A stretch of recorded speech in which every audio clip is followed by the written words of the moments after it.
Unit 1 unit 2 की बात करते हैं। यूनिट 2 में सबसे पहले आ जाता है भाई, ठीक है जी, कैलकुलेशंस आती हैं।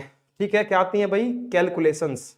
तो ये कैलकुलेशन आपके एग्जाम में पूछी जाती है, फॉर्मूलाज आपके एग्जाम में पूछे जाते हैं, इनको ध्यान में रखना है आपको। एक एक न्यूमेरिकल में बताता चलूंगा, एक एक न्यूमेरिकल बताता चलूंगा। ये बताओ मुझे पहले फटाफट कमेंट कर दो कि ये बात क्लियर है आपको या नहीं क्लियर हुई। फटाफट बता दो ये बात आपको क्लियर हुई या नहीं क्लियर हुई, फिर मैं इस पे बढ़ जाता हूं नेक्स्ट यूनिट पे। ठीक है, नेक्स्ट यूनिट बढ़ जाता हूं। शॉर्ट में समझते हुए चलेंगे सारी चीजों को, शॉर्ट में समझते हुए चलेंगे सारी चीजों को। ओसोलॉजी में बेटा फैक्टर्स पूछ सकता है कि डोज को अफेक्ट करने वाले कौन कौन से फैक्टर हैं। तो जो मैंने आपको 15 फैक्टर बताए हैं, इनमें से अगर आपके 7-8 भी याद रह जाते हैं, वेरी गुड भाई, वेरी गुड। अजीत क्लियर है? ठीक है, ठीक है। 7:30 बजे हैं, 8 बजे एक ब्रेक लेंगे। ठीक है भाई, 7:30 बजे हैं, 8 बजे एक ब्रेक लेंगे। 8 बजे तक आप सब बने रहें, तब तक ये एक टॉपिक और क्लियर हो जाएगा। ठीक है, वेरी गुड भाई, वेरी गुड। ठीक है, बिल्कुल, बस आधा घंटा दें, आधा घंटा दें बस। ठीक है, तो समझते हैं कैलकुलेशंस क्या होती हैं। To have a complete understanding of various type of calculation. ठीक है जी, बहुत सारी कैलकुलेशन को समझने के लिए which are involve in the dispensing, कह रहा है कि डिस्पेंसिंग में जो इन्वॉल्व होती थी पहले, उनको समझने के लिए कि कुछ it is desirable that the pharmacist should have the thorough knowledge of regarding weight and measurement which are used in the calculation. कह रहा है कि पहले पुराने टाइम पे जब कंपाउंडिंग का जमाना था, तब फार्मासिस्ट को क्या पता होना चाहिए था कि क्या वेट है, क्या मेजरमेंट्स हैं, क्या कैलकुलेशन होती हैं, ये सब पता होना चाहिए था। ये तब की बात कर रहा है, तो इसलिए हमें आज भी पढ़ना है, समझना है कि होते वास्तव में क्या है। ठीक है जी, these are the two type of weight and measures. पहला होता है इंपीरियल सिस्टम, दूसरा होता है मैट्रिक सिस्टम। दोनों में समझने जैसी कुछ ज्यादा खास बात नहीं है, इंपॉर्टेंट बात है कि आप उन्हें याद रख पाते हैं या नहीं।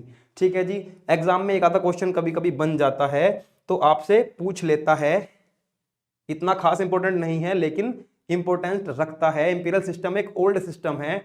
ठीक है जी, किसका? वेट का और मेजर का। ठीक है जी, वेट का और मेजर का एक इंपॉर्टेंट सिस्टम है, वेट करने के लिए और मापने के लिए। ठीक है जी, वजन करने के लिए और मापने के लिए। इसमें आता है इंपीरियल सिस्टम, दो तरह का होता है। ठीक है जी, अवॉइडुपोइस। ठीक है जी, कैसा होता है? कैसा होता है जी? अवॉइडुपोइस। ठीक है जी, इसको आप नहीं जोड़ेंगे, नहीं पढ़ेंगे।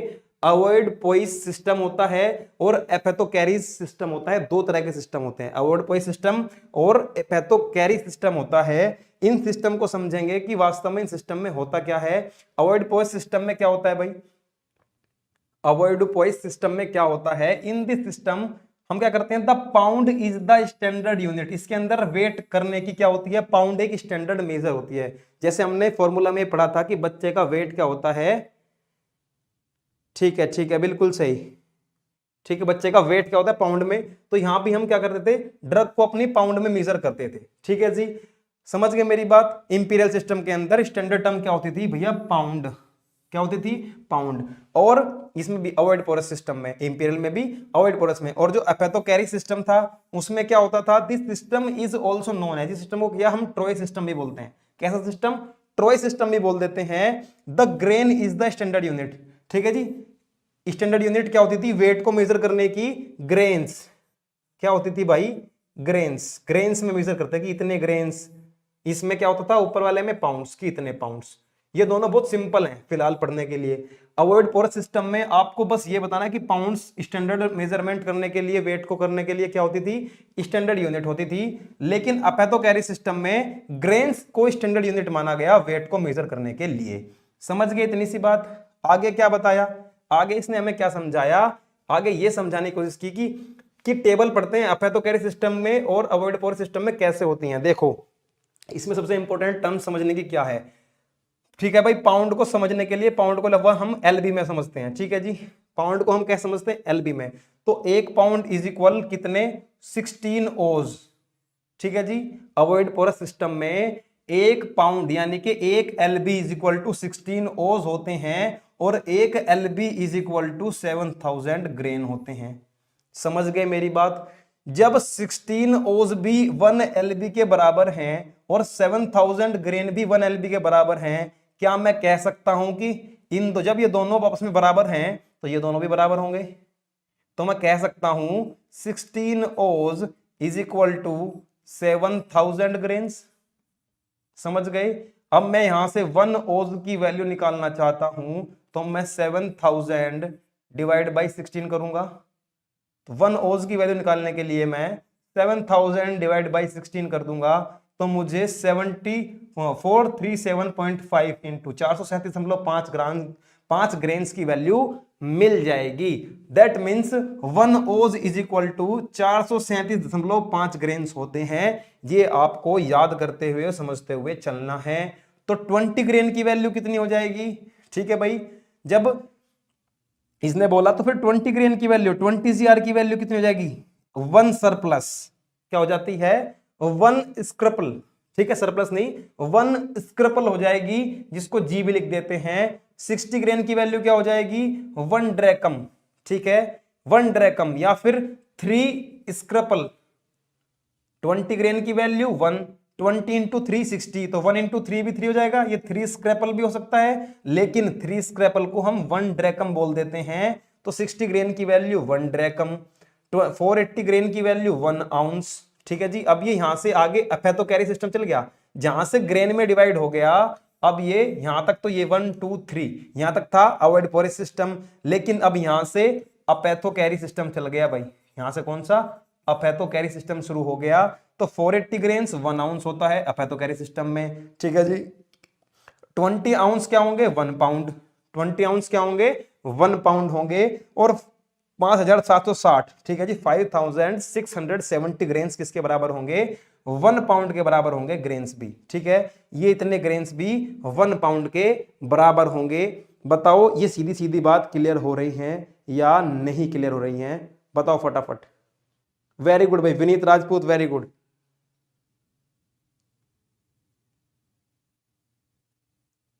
चलो भाई, ठीक है। ये सीधे सीधे फॉर्मूले आपको याद रखने हैं। ये तो थी सॉलिड को मेजरमेंट करने की बात, इन सिस्टम के अंदर सॉलिड को मेजरमेंट करने की बात। अच्छा, लिक्विड को कैसे मेजर करोगे? Measure the capacity in imperial system. Imperial system में कैपेसिटी मेजर करने के लिए आपको क्या करना पड़ेगा? अवॉइड पेरिस सिस्टम में और अपेथोकैरिस सिस्टम में अगर कोई लिक्विड डोसेज फॉर्म आ जाती है, तो उसके अंदर हम करते हैं उसको गैलन में। 1 gallon is equal to 160 fluid ounce. ठीक है जी। अगर कोई लिक्विड है तो उसको हम गैलन में मेजर करते थे भाई पहले। ठीक है जी। 1/4 गैलन हो जाता है 1 क्वार्ट। ठीक है जी। 1/8 गैलन हो जाएगा 1 पिंट। 1/160 ऑफ गैलन हो जाएगा 1 फ्लूइड आउंस। 1 क्वार्ट हो जाएगा 40 फ्लूइड आउंस। 1 पिंट हो जाएगा 20 फ्लूइड आउंस। 1 फ्लूइड आउंस होगा 480 मिनिम्स, और 1 फ्लूइड ड्रैकम होगा 60 मिनिम्स। ये आपको याद रखना पड़ेगा। जितना आप याद रख सकते हो उतना आपके लिए फायदे की चीज है। एग्जाम में थोड़ा कम पूछा जाता है, लेकिन अगर पूछ लिया जाता है तो थोड़ा कंफ्यूजिंग हो जाती हैं चीजें, इसलिए आप इनको समझते हुए चलें। और आपको ये टर्म्स ऐसे ही याद करनी पड़ेगी। इनके सॉल्यूशन में घुसोगे तो पूरे बहुत बड़े बड़े न्यूमेरिकल्स बन जाएंगे। इसीलिए आपको ये चीजें क्लियर करके दी गई हैं कि क्या क्या कैसे कैसे इसके अंदर होता है, क्योंकि न्यूमेरिकल आपसे इतना चाहिए खास नहीं पूछा जाएगा जितना कि ये आपसे टर्मिनोलॉजी पूछी जा सकती है। ठीक है। अब आता है मैट्रिक सिस्टम। दूसरा सिस्टम क्या आता है भाई? Metric system. तो मैट्रिक सिस्टम क्या कहता है? Metric system is used in the Indian pharmacopoeia for the measurement of weight and capacity. Weight और कैपेसिटी को मेजर करने के लिए बनाया गया था। It was implemented in India from 1 April 1964। देखो कितना पुराना है। ठीक है जी। फार्मेसी के प्रोफेशन में 1964 में ये यूज में लिया गया था। वेट को मेजर कैसे करते हैं? किलोग्राम में। Is the standard unit for the measurement of weight and all other measure are derived from it. कह रहा कि किलोग्राम में मेजर करना है, और जितने भी वेट है इसी से डिराइव होंगे।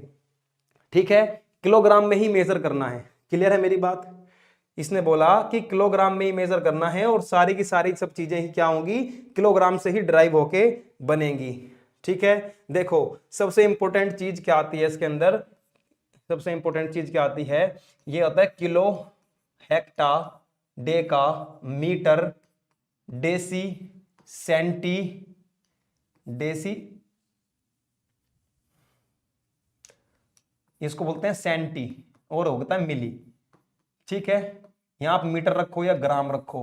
ठीक है। अगर यहाँ पे मीटर रखोगे तो किलोमीटर, हेक्टोमीटर, डेसीमीटर, मीटर। अगर यहाँ पे ग्राम रखोगे तो किलोग्राम, हेक्टोग्राम, डेकाग्राम, डेसीग्राम। ठीक है, अगर 1 किलोग्राम में आप जानते हो 1000 ग्राम होते हैं, तो 1 किलोग्राम में 1 की वैल्यू यहाँ रखी, कितने ग्राम होते हैं भाई? 1000 ग्राम। क्यों होते हैं? क्योंकि ये 1 2 3 3 कदम चल गया तो 3 जीरो लगेगी। ठीक है, अगर 1 किलोग्राम में आपसे डेसीग्राम पूछ ले, 1 किलोग्राम में डेसीग्राम, तो कितने कदम चलना पड़ रहा है भाई? कह रहा कि 1 किलोग्राम में कितने डेसीग्राम? 1 किलो तो ये हो गया 1 2 3 4, 1 2 3 4, 10,000। ठीक है, या फिर जितनी भी जीरो होती है ना, 1 के आगे जितनी जीरो उतना, उसको इतना 10 की पावर 3। ठीक है, ठीक है, 1 के आगे कितने जीरो? 1 2 3 4। ठीक है, तो कितने हो जाएगा? 10 की पावर 4। 10 की पावर 4 का मतलब है 1 के सामने 1 2 3 4 जीरो। ठीक है, अब मेरे से पूछ ले, अगर कोई अपोजिट पूछ ले मेरे से, अगर कोई मेरे से अपोजिट पूछ ले कि 1 ग्राम में मेरे को किलोग्राम बताओ। अगर कोई मेरे से पूछ ले, पहले तो मैंने 1 किलोग्राम में 1000 ग्राम बता दिए थे, अब मेरे से अगर कोई पूछ ले 1 ग्राम में कितने किलोग्राम होते हैं, तो मैं ऐसे ही कितने कदम पीछे आ जाऊंगा भाई? 3 कदम पीछे आ जाऊंगा। कितने कदम पीछे आ जाऊंगा? 3 कदम पीछे आऊंगा और यहां पर दशमलव लगा दूंगा। ये हो जाएगा इतने ग्राम होते हैं भाई। ठीक है जी, 1 ग्राम में इतने किलोग्राम होते हैं। ठीक है, क्लियर हुई मेरी बात? दूसरी बात, अगर कोई पूछ ले 1 किलोग्राम में हेक्टाग्राम पूछ ले। अगर देखो इधर चलोगे तो गुणा होगी, इधर चलोगे तो गुणा होगी, इधर चलोगे तो भाग होगा। समझ गए? अगर मेरे से कोई 1 किलोग्राम से हेक्टाग्राम पूछ ले, तो 1 किलोग्राम से हेक्टाग्राम इधर जा रहा हूं, कितने कदम? 1 कदम, तो 1 जीरो, 10 ग्राम हो जाएंगे। समझ गए? पर अगर कोई मेरे से 1 डेसीग्राम में किलोग्राम पूछ ले, तो उल्टा जा रहा हूं, नीचे से भाग रहा हूं, नीचे से भाग रहा हूं, तो कितने कदम भाग रहा हूं? 2 कदम भाग रहा हूं, 2 कदम के बाद दशमलव, इतने किलोग्राम होंगे 1 डेसीग्राम में। 1 डेसीग्राम में इतने किलोग्राम होंगे। ये समझने का इसको तरीका होता है भाई। ठीक है, चलो ये बात समझ में आ गई, ये बात समझ में आ गई। तो देखो 1 किलोग्राम में 1000 ग्राम होते हैं, 1 हेक्टाग्राम में 100 ग्राम होते हैं। ठीक है भाई, 1 हेक्टाग्राम में 100 ग्राम्स होते हैं। ठीक है, चलो दूसरा, 1 डेकाग्राम में 10 मिलीग्राम होते हैं, 1 डेसीग्राम में 0.1 मिलीग्राम्स होते हैं, 1 सेंटीग्राम में 0.01 मिलीग्राम्स होते हैं, 1 मिलीग्राम में 0.01 मिलीग्राम्स होते हैं, और 1 माइक्रोग्राम में इतना 0.000001 मिलीग्राम्स होते हैं। ये बात आपको ध्यान में रखनी है। ठीक है, ये बात आपको ध्यान में रखनी है।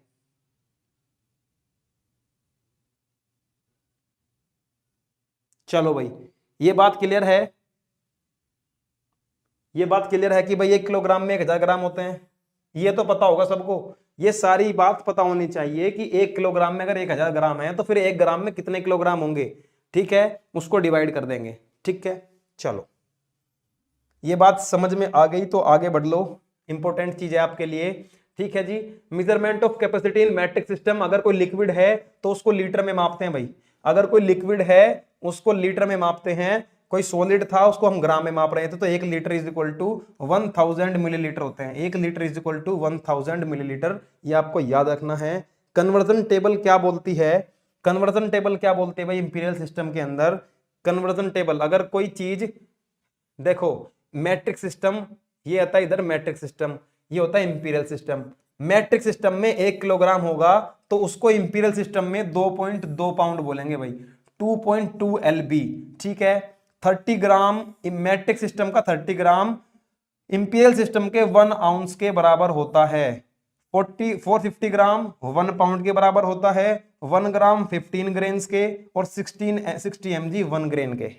ठीक है, मैट्रिक सिस्टम से इंपीरियल सिस्टम में कैसे होता है? 1 किलोग्राम इतने के बराबर, 30 ग्राम 1 आउंस के, 450 1 पाउंड के, 1 ग्राम 15 ग्रेन्स के, और 16 मिलीग्राम 1 ग्रेन के बराबर होता है। ये आपको ध्यान में रखना है। ठीक है, कैपेसिटी मेजरमेंट देखो भाई, कैपेसिटी मेजरमेंट कैसे होता है? 100 ml 1 क्वार्ट के बराबर होता है, 500 ml लिक्विड की बात कर रहा है, 500 ml 1 पिंट के बराबर होता है। ठीक है, ये किसका है? ये मैट्रिक सिस्टम है, ये मैट्रिक सिस्टम है, और ये इंपीरियल सिस्टम है। ठीक है, अगर इंपीरियल सिस्टम के 1000 ml, मैट्रिक सिस्टम के 1000 ml इंपीरियल सिस्टम के 1 क्वार्ट के बराबर होते हैं, 500 ml 1 पिंट के बराबर, 30 ml 1 फ्लूइड आउंस के बराबर 4 ml, 1 फ्लूइड ड्रैकम के बराबर 1 ml, 15 मिनिम्स के बराबर, और 0.06 ml होते हैं 1 मिनिम के बराबर। ये बात आपको समझनी पड़ेगी, इंपॉर्टेंट है आपके लिए। आगे बढ़ते हैं। देखो ड्रॉप की अगर मैं बात करूं तो 1 ड्रॉप कैसे होगा, 1 ड्रॉप 0.06 ml होगा और इंपीरियल सिस्टम 1 मिनिम होगा। 1 टी स्पून 4 to 5 ml के बराबर होता है भाई। कहते हैं ना, लिख देता है प्रेस्क्रिप्शन पे 1 टी स्पून 4 से 5 ml के बराबर होता है भाई 1 टी स्पून। ठीक है, 1 टी स्पून किसके बराबर होता है भाई, 4 से 5 के बराबर होता है। 1 डेजर्ट स्पून मैट्रिक सिस्टम में 8 ml और 2 फ्लूइड ड्रैकम होता है इंपीरियल सिस्टम में। ठीक है भाई। दूसरी बात, 1 टेबल स्पून 15 ml होता है मैट्रिक सिस्टम में, और 4 फ्लूइड ड्रैकम होता है किसमें भाई, इंपीरियल सिस्टम में। 2 टेबल स्पून 30 ml होता है और 1 फ्लूइड आउंस होता है इंपीरियल सिस्टम में। 1 वाइन ग्लास 1 वाइन ग्लास तो देखा होगा, पैक बनाते हो जिसमें, ठीक है भाई, 1 वाइन ग्लास जिसमें पैक बनता है, उसकी बात कर रहा है। 60 ml होता है मैट्रिक सिस्टम में, 2 फ्लूइड आउंस होता है इंपीरियल सिस्टम में। 1 टम्बलर फुल होता है, ठीक है भाई, इसकी बात कर रहा है 1 टम्बलर फुल। ये क्या होता है, 240, सबसे बड़ा होता है ये सबसे बड़ा होता है। 240 ml होता है मैट्रिक सिस्टम में, 8 फ्लूइड आउंस होता है इंपीरियल सिस्टम में। ये बात आपको ध्यान रखनी है भाई, ठीक है, ये बात आपको ध्यान रखनी है, बहुत ही इंपॉर्टेंट हो जाते हैं इनकी जो ये वैल्यूज होती हैं। ठीक है जी। कैलकुलेशन बेस्ड अपॉन डेंसिटी, कह रहा है कि डेंसिटी के बेस पे आप कैसे कैलकुलेशन को मेजर करोगे। तो डेंसिटी के बेस पे क्या होता है, जब आपको वेट मेजर करना हो तो सीधा सीधा फॉर्मूला दिया गया है।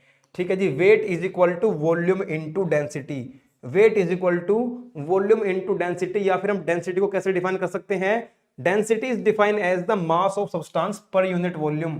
पर यूनिट वॉल्यूम में जो मास है, जो द्रव्यमान है, ठीक है जी, हर एक आयतन के एक एक इकाई आयतन में जो द्रव्यमान है वो डेंसिटी कहलाता है। ठीक है भाई, it has the unit of mass over volume. ठीक है जी, यूनिट क्या होती है, मास ओवर वॉल्यूम इसकी यूनिट होती है। Specific gravity is defined as the ratio of mass into substance in the air that equal to the volume of water. कह रहा है कि इसके साथ आपने ग्रेविटी भी पढ़ते हुए चलना है, क्योंकि वेट, वॉल्यूम और डेंसिटी के साथ ये भी इंपॉर्टेंट टर्म हो जाती है। In metric system both density and specific gravity are numerically equal. ठीक है, न्यूमेरिकली इक्वल होती है डेंसिटी और स्पेसिफिक ग्रेविटी। ठीक है, तो डेंसिटी क्या हो जाएगा, बेसिकली यहां से अगर डेंसिटी की मैं बात करूं तो डेंसिटी क्या हो जाएगा भाई, density D is equal to volume चला जाता है वेट के नीचे, तो वेट अपॉन में वॉल्यूम। समझ गए भाई, डेंसिटी क्या हो जाएगी, इक्वल टू वेट अपॉन में वॉल्यूम इसकी डेंसिटी हो जाती है। ये बात क्लियर है, ये फॉर्मूला ही काफी है आपको समझने के लिए। ठीक है जी, डेंसिटी के लिए अगर डेंसिटी की बात करता है सीधा फॉर्मूला लिखो और इसकी डेंसिटी की डेफिनेशन लिखो, क्लियर हो जाएगी बात। ठीक है, नंबर नहीं जाएगा। ठीक है, कभी कभी फॉर्मूला ही काफी होता है चीजें समझाने के लिए। अब इतना एग्जांपल समझ लो इसी बेस पे। कह रहा है कि क्या एग्जांपल प्रॉब्लम आती है इसमें डेंसिटी बेस पे, कि हमें कैलकुलेट करना पड़ता है वॉल्यूम। कहता है कि वॉल्यूम कैलकुलेट करो ऑफ 2 ग्राम ग्लिसरीन का कितना आयतन होगा। ठीक है जी, अगर डेंसिटी, ग्लिसरीन की डेंसिटी कितनी है, 1.25 ग्राम पर ml है। ठीक है, इसने बोला कि क्या वॉल्यूम फाइंड आउट करो, अगर इतना किलोग्राम की ग्लिसरीन है और इतना उसका डेंसिटी है, तो सीधा फॉर्मूला लगा volume is equal to weight upon में डेंसिटी। ठीक है भाई, वॉल्यूम इज इक्वल टू क्या पढ़ा है आपने, वेट अपॉन में डेंसिटी होता है। ठीक है जी, तो 2 किलोग्राम वेट है, 1.25 ग्राम इन पर ml क्या है मेरा, क्या है इसका डेंसिटी है, तो सीधा फॉर्मूला लग जाएगा। क्या होगा, यहां से दशमलव हटाओ। ठीक है भाई, यहां से दशमलव हटाएंगे, 1.25 ग्राम है ना, यहां से दशमलव हटाएंगे तो ये 200 चला जाएगा, ये 2 जीरो है तो ऊपर लग जाएंगी। ठीक है, अपॉन में 125 ये हो जाएगा। ठीक है भाई, अपॉन में 125 हो जाएगा। ठीक है, क्लियर मेरी बात। और ये ऊपर क्या है, किलोग्राम, नीचे क्या है, ग्राम। तो किलोग्राम को भी ग्राम में बदलो, क्योंकि सारी यूनिट एक जैसी होनी चाहिए, तो 200 इंटू में 1000 अपॉन में 125। ठीक है भाई, तो जैसे ही आप इससे इसको डिवाइड करोगे तो ये आपको मिल जाएगा 1600 ml की वैल्यू यहां पर हो जाएगी। समझ गए मेरी बात।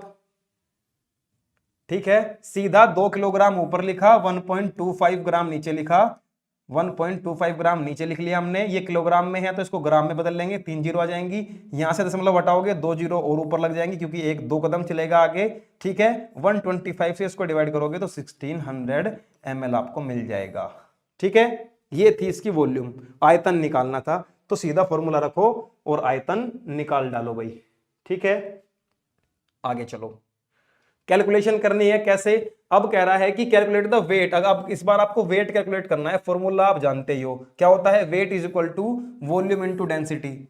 जो भी चीज पूछता है उसी को घुमा फिरा के इस फॉर्मूले को एडजस्ट कर लो, ठीक है। तो वॉल्यूम कितना दिया है, कह रहा है कि 200 ml एल्कोहल है और उसकी डेंसिटी 0.816 है, ठीक है भाई, इतने ग्राम है, समझ गए। तो जब 200 ml की 0.18116 के साथ आप मल्टीप्लाई करोगे तो 163.2 ग्राम की वेट हमें मुझे मिल जाएगा, ये इसका आंसर हो जाएगा। इस फॉर्मूले से ये सारे न्यूमेरिकल हल हो जाएंगे। जिसको न्यूमेरिकल का डाउट था भाई, न्यूमेरिकल आपका हो गया, ठीक है। जिसको न्यूमेरिकल का डाउट था, न्यूमेरिकल आपका हो गया।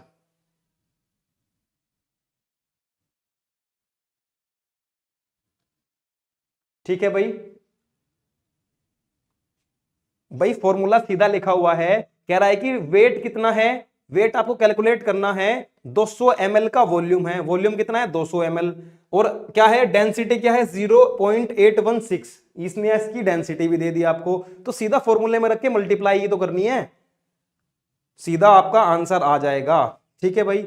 अब आगे बढ़ते हैं, आगे क्या बताया गया है इसमें, देखो भाई एल्कोहलिक डाइल्यूशन, ये भी एक टॉपिक है आपके में, एल्कोहलिक डाइल्यूशन क्या होता है समझ लो, एल्कोहलिक डाइल्यूशन क्या होता है। इसने बोला एग्जांपल प्रॉब्लम समझ लेते हैं सीधा, calculate the amount of 95% of alcohol required to prepare 400 ml of 45% of alcohol. कह रहा है कि देखो मान के चलो ये मेरे पास 2 कंटेनर है, इन दोनों में अल्कोहल फिल कर रखा है, इन दोनों में अल्कोहल फिल कर रखा है, इसमें 95% है, लेकिन क्या इसमें मुझे वॉल्यूम दिया नहीं है कि कितना वॉल्यूम है, लेकिन प्रिपेयर क्या करना है 45% एल्कोहल का 400 ml का मुझे प्रिपेयर करना है। देखो जब मैंने क्या कहा इसने 9500 ml लेना है, 95% का कोई एल्कोहल है मेरे पास, ठीक है, मैंने मान लिया x ml है, कह रहा है कि अब मुझे क्या करना है उसको डाइल्यूट करना है, क्या करना है डाइल्यूट करना है। कैसे डाइल्यूट करना है, देखो डाइल्यूट करूंगा तो मैंने क्या करा ml बढ़ा दिए, जब मैं उसको डाइल्यूट करूंगा तो परसेंटेज घट जाएगी, ठीक है। तो फॉर्मूला क्या होता है इसके लिए, वॉल्यूम ऑफ स्ट्रॉन्ग एल्कोहल, देखो क्या होता है वॉल्यूम ऑफ स्ट्रॉन्ग एल्कोहल क्या रिक्वायर यूज्ड अपॉन में वॉल्यूम रिक्वायर्ड, ये आसान फॉर्मूला है, इसको आप लिख ले वॉल्यूम रिक्वायर्ड, ठीक है, is equal to percentage required, ठीक है जी, इज इक्वल टू क्या होगा, is equal to percentage required, कितनी परसेंटेज की रिक्वायरमेंट है क्वेश्चन में साफ साफ दिया गया है, और कितनी परसेंटेज मुझे यूज करनी है ये भी क्वेश्चन में साफ साफ दिया गया है। तो अब इसने क्या बोला यहां पर सीधा रखो और आंसर पाओ, कह रहा है कि 95% एल्कोहल रिक्वायर्ड, ठीक है जी, क्या कैलकुलेट क्या करना है, the amount of 90% alcohol required to prepare, क्या प्रिपेयर करना है, 45% ऑफ द एल्कोहल मुझे प्रिपेयर करना है, ठीक है। तो इसने क्या बोला परसेंट ऑफ एल्कोहल रिक्वायर्ड, क्या रिक्वायर्ड क्या बनाना है, इतनी रिक्वायरमेंट का मुझे बनाना है, परसेंटेज रिक्वायरमेंट मेरी ये है, ठीक है जी। वॉल्यूम रिक्वायरमेंट कितनी है कि 400 ml का बनना चाहिए, ठीक है जी। इस परसेंटेज में क्या करना है, इसको मैं कितना डाइल्यूट करूं, कितने ml मिलाऊं कि मुझे ये मिल जाए, समझ गए, ठीक है। तो यूज क्या कर रहा हूं मैं, स्ट्रॉन्ग क्या है, जिसकी 95% कंसंट्रेशन है वही तो स्ट्रॉन्ग होगा, तो स्ट्रॉन्ग की जगह लिख दो 95, समझ गए, क्लियर मेरी बात। अब क्या बोला इसने, वॉल्यूम रिक्वायर्ड कितना है वो देखो फटाफट, वॉल्यूम रिक्वायर्ड कितना है वो देखो, बताओ फटाफट कितना वॉल्यूम रिक्वायर्ड है वो देख लो, जिससे कि आपके लिए सॉल्यूशन बहुत आसान बन जाए। फटाफट देख लो कितना सॉल्यूशन आपके लिए रिक्वायर्ड की बात कर रहा है, वो मुझे आप देख के फटाफट बताओ। रिक्वायर्ड वॉल्यूम कितना है, यही तो बनाना है यार, रिक्वायर्ड वॉल्यूम कितना है यही तो बनाना है, तो ये हो जाएगा required volume is equal to percentage require कितनी है, कह रहा है कि 400 ml का 45% बनाना है, तो कितना रिक्वायर है, 45% मुझे बनाना है। ठीक है जी, कितने परसेंट को यूज करते हुए, बताओ फटाफट, कितने परसेंट को यूज करते हुए, बताओ फटाफट, जल्दी बताओ, कमेंट करो फटाफट। वॉल्यूम रिक्वायर्ड कितना था, वॉल्यूम रिक्वायर्ड देखो इस फॉर्मूले में क्या रखा मैंने, यहां पर वॉल्यूम रिक्वायर रखी, क्या मुझे वॉल्यूम, क्या मुझे परसेंटेज रिक्वायर्ड थी, वो 45 थी, और स्ट्रॉन्ग कितनी रखी मैंने, स्ट्रॉन्ग रखी मैंने 95, तो मुझे परसेंटेज कितनी निकालनी है, यहां पर आ जाएगा x, ठीक है, परसेंटेज यूज आ जाएगा x।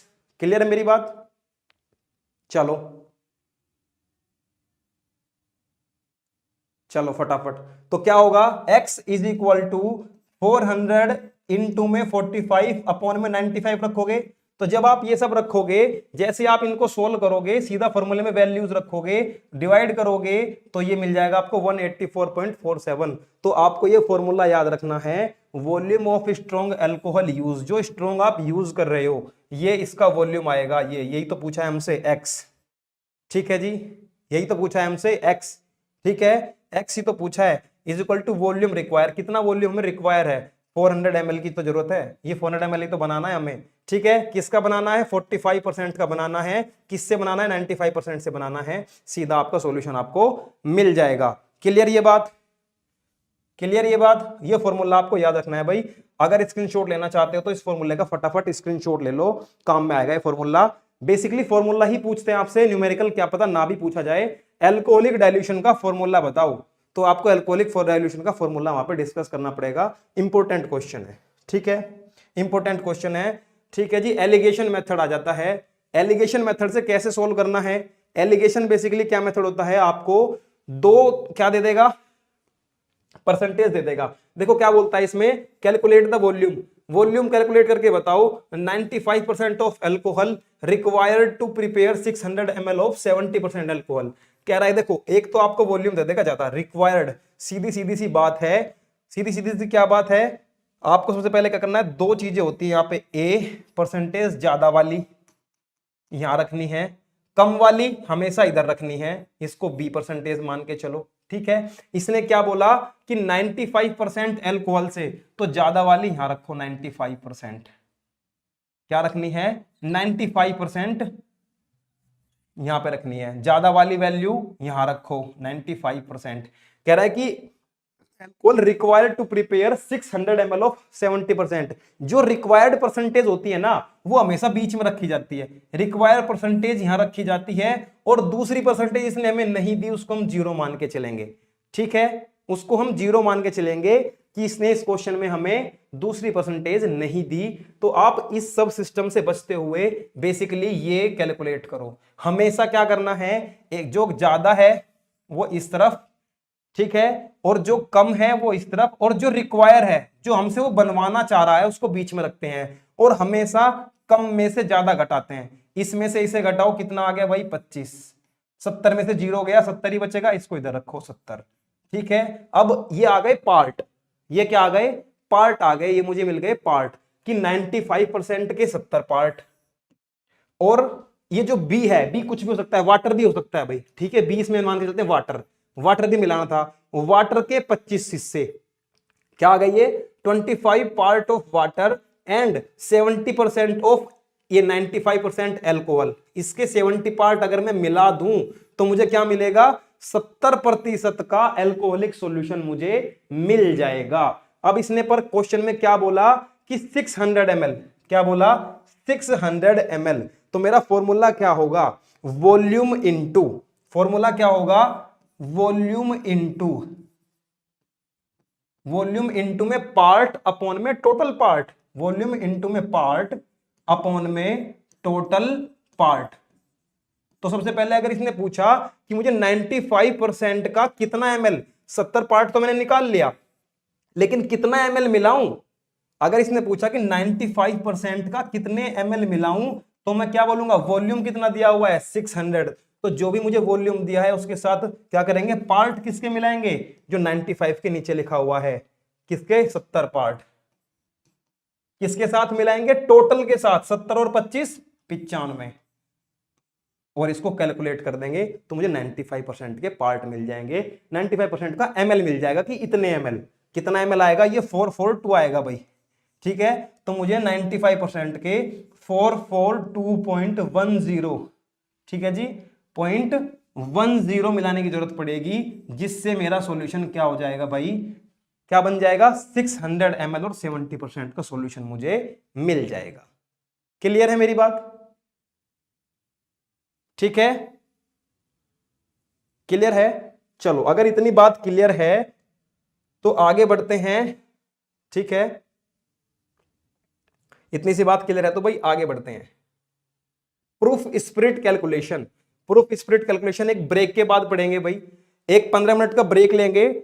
और भाई यही थोड़ा सा कंफ्यूजिंग है, इसके बाद जब इमल्शन आएगा, सस्पेंशन आएगा, सेमी सॉलिड आएगा, सॉलिड डोसेज फॉर्म आएंगी, वो चीजें आसान होते चले जाएंगे, मोनोफेजिक लिक्विड डोसेज फॉर्म, सब चीजें आपके लिए आसान होते चले जाएंगी। बेसिकली थ्योरी है, जितना टाइम अभी तक लग गया उससे कम ही टाइम लगेगा, चीजें बिल्कुल शॉर्ट में आगे आपको वेल डिफाइन की गई हैं, शॉर्ट में आपके साथ डिस्कस करूंगा, चीजें सारी समझ में आ जाएंगी। मिलते हैं अभी 10-15 से 8:15 बजे मिलेंगे सभी के सभी। कब मिलेंगे भाई, 8:15 बजे। तो फटाफट से जाएंगे, और अगर थोड़ा सा रेस्ट इसको लेना है फटाफट से ब्रेक लेके आएंगे, और ब्रेक के बाद वापस मिलेंगे यहीं पे इसी क्लास में, क्योंकि एक इस प्रूफ स्प्रिट टॉपिक बचता है और एक और टॉपिक बचता है आइसोटोनिक, उसके बाद चीजें इतनी आसान हो जाएंगी, क्योंकि कंसेप्ट इसमें आगे कुछ बचेगा नहीं, सारी चीजें समझने की रह जाएंगी आपके सामने, ठीक है भाई। सो स्टूडेंट्स, क्लास कैसी लग रही है आप सभी को, एक बार जल्दी से चैट सेशन में लिख के बताएंगे कि क्लास कैसी लग रही है। अभी तक सारे कॉन्सेप्ट क्लियर हुए नहीं हुए, मजा आ रहा है नहीं आ रहा है, जल्दी बोलो, right down in chat session फटाक से कि क्लास कैसी लग रही है आप सभी को, मजा आ रहा नहीं आ रहा है।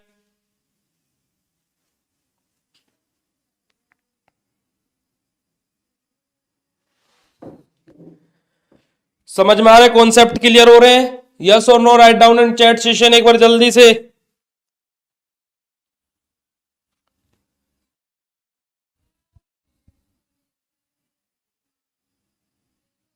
वो कर सकते हैं बच्चों को। चलिए कोई इशू नहीं है।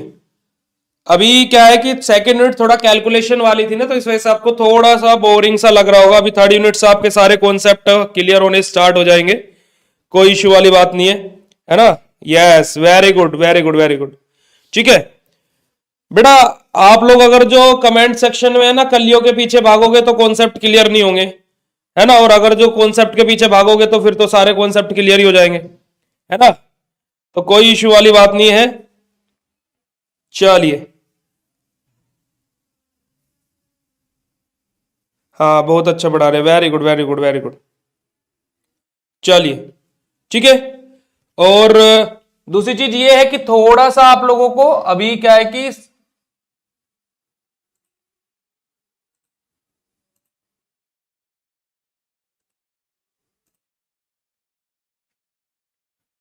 ठीक है, चलिए। सो अभी थोड़ा सा ब्रेक हो रहा था, 3 घंटे लोग क्योंकि लगातार हो गए थे, आप लोगों को भी ब्रेक मिल गया होगा, है ना। और अभी सर कंटिन्यू करेंगे, और आप लोग कोई भी क्वेश्चन हुआ करे, कोई भी कॉन्सेप्ट अगर जो क्लियर ना हो रहा तो चैट सेशन में पूछ लिया करो, है ना, क्योंकि सर अगर जो आप लोग चैट सेशन में पूछोगे तो दैट वाज आप लोगों के लिए भी अच्छा रहेगा, ठीक है। सो चलिए ठीक है बेटा, अभी आप लोगों की सेकंड यूनिट समाप्त होने वाली है, और थर्ड यूनिट जब स्टार्ट होगी तो उससे आप लोगों को कॉन्सेप्ट ज्यादा क्लियर होगा, क्योंकि सेकंड यूनिट में पूरा कैलकुलेशन से था। ओके ठीक है, हाँ मैं सब कुछ देख रहा हूं, जो भी कमेंट कर रहा है ना, मैं सब कुछ देख रहा हूं, जो भी कमेंट कर रहा है सब कुछ देख रहा हूं मैं, ठीक है। और इनमें से जितने भी ऐप वाले बच्चे हैं ना, तो सबको ऐप पे भी देख लूंगा मैं, ठीक है। तो अब आप लोग देख लो, चैट सेशन में जो भी बातें कर रहे हो ना, सारी चीजें देखी जा रही है, और इनमें से जो भी ऐप वाला है तो वो अब अपना खुद, अब या तो आगे की क्लास आराम से ले लो, वरना फिर ऐप पे मिलते हैं, ठीक है। चलिए, ओके। सो चलो ठीक है बेटा, तो अभी आप लोगों को 2 मिनट और रेस्ट कर लो, उसके बाद में सर अभी कंटिन्यू करेंगे। फटाफट से एक बार शेयर कर दो, फटाफट से एक बार शेयर कर दो। और जो बच्चे रेस्ट के लिए गए थे भाई वापस आ जाओ, फटाफट से वापस आ जाओ, फटाफट यूनिट खत्म करते हैं, यूनिट सेकंड खत्म करते हैं भाई।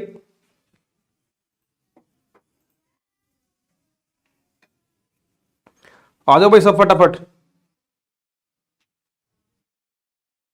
क्लियर नहीं दिख रहा है तो भाई आप एक काम करें, अपनी क्वालिटी एनहांस कर ले, क्वालिटी बढ़ा ले। फटाफट से एक बार वापस आएंगे सभी, और कंसेप्ट को इजी करते हुए आगे बढ़ते हैं, कंसेप्ट को इजी करते हुए और शॉर्ट करते हुए आगे बढ़ते हैं भाई। आ जाओ फटाफट, आ जाओ फटाफट।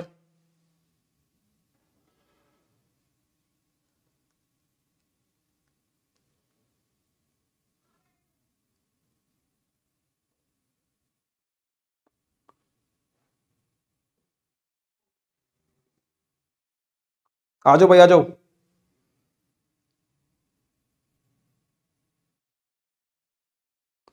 आ जाओ भाई, आ जाओ।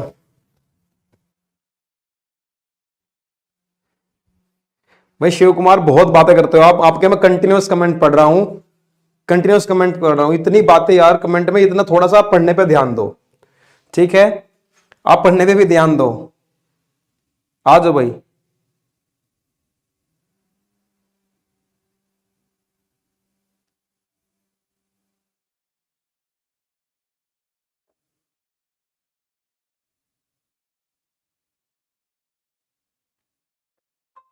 शिव कुमार आपको सही दिख रहा है?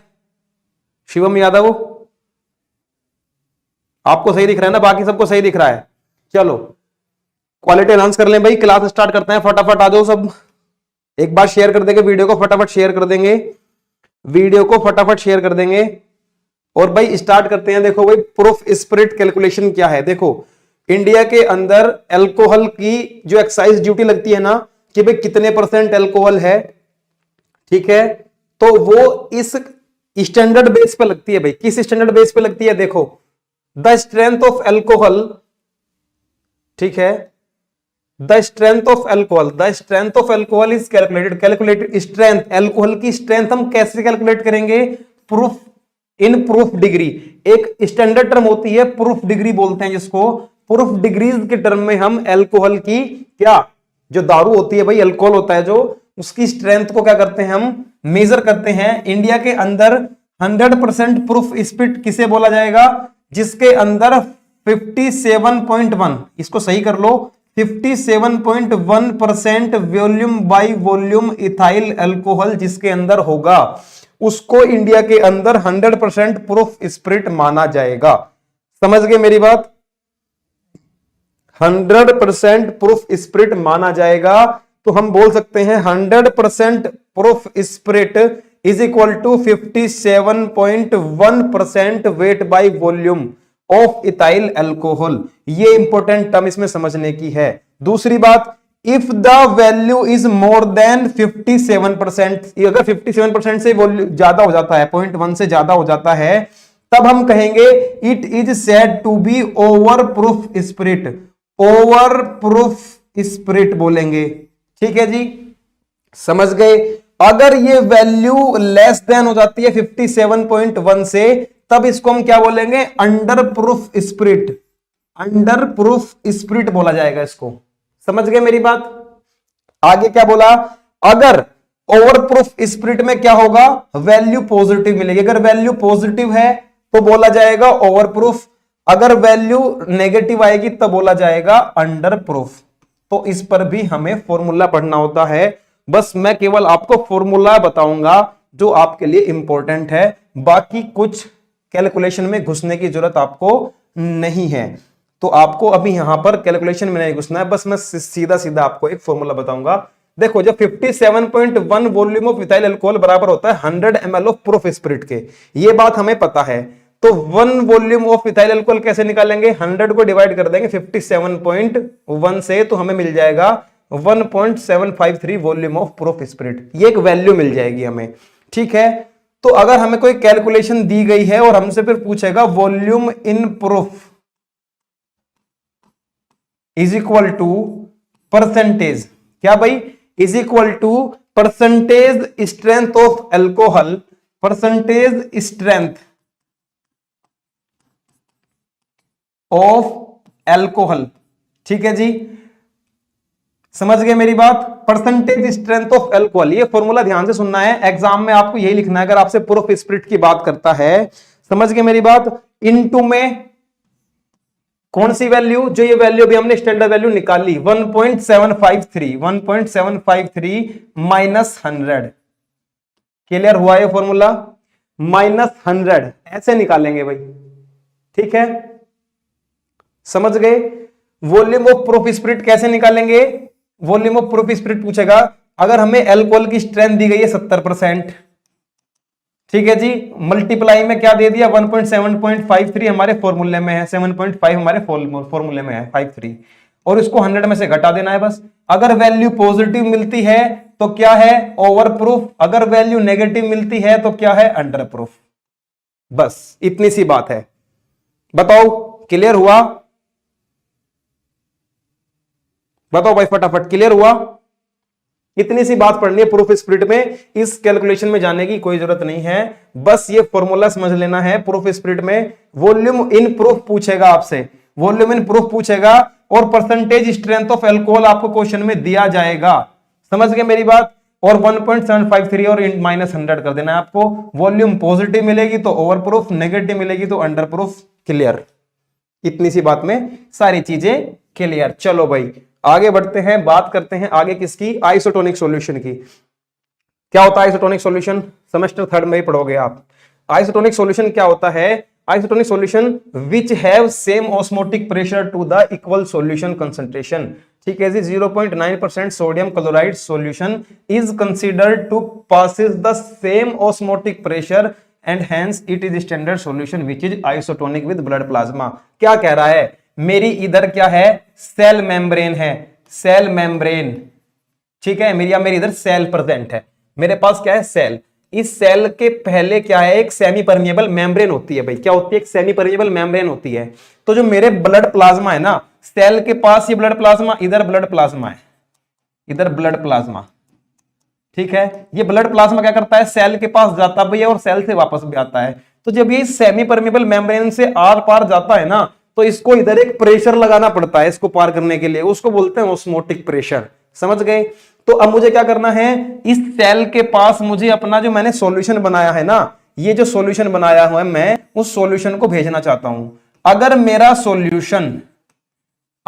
सॉल्यूशन इसी इतना ही ऑस्मोटिक प्रेशर लगा पाता है जितना कि ब्लड लगा रहा है, वो भी इधर अंदर चला जाता है और बाहर आ सकता है इस सेमी परमेबल मेम्ब्रेन के बराबर, ठीक है, इतना ही फोर्स लगा पाता है, तो मैं कह सकता हूं मेरा जो सॉल्यूशन है वो इस ब्लड प्लाज्मा के साथ आइसोटोनिक है।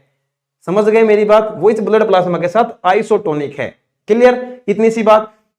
तो ऐसा क्या है मेरे पास, 0.9% wait by volume of NaCl।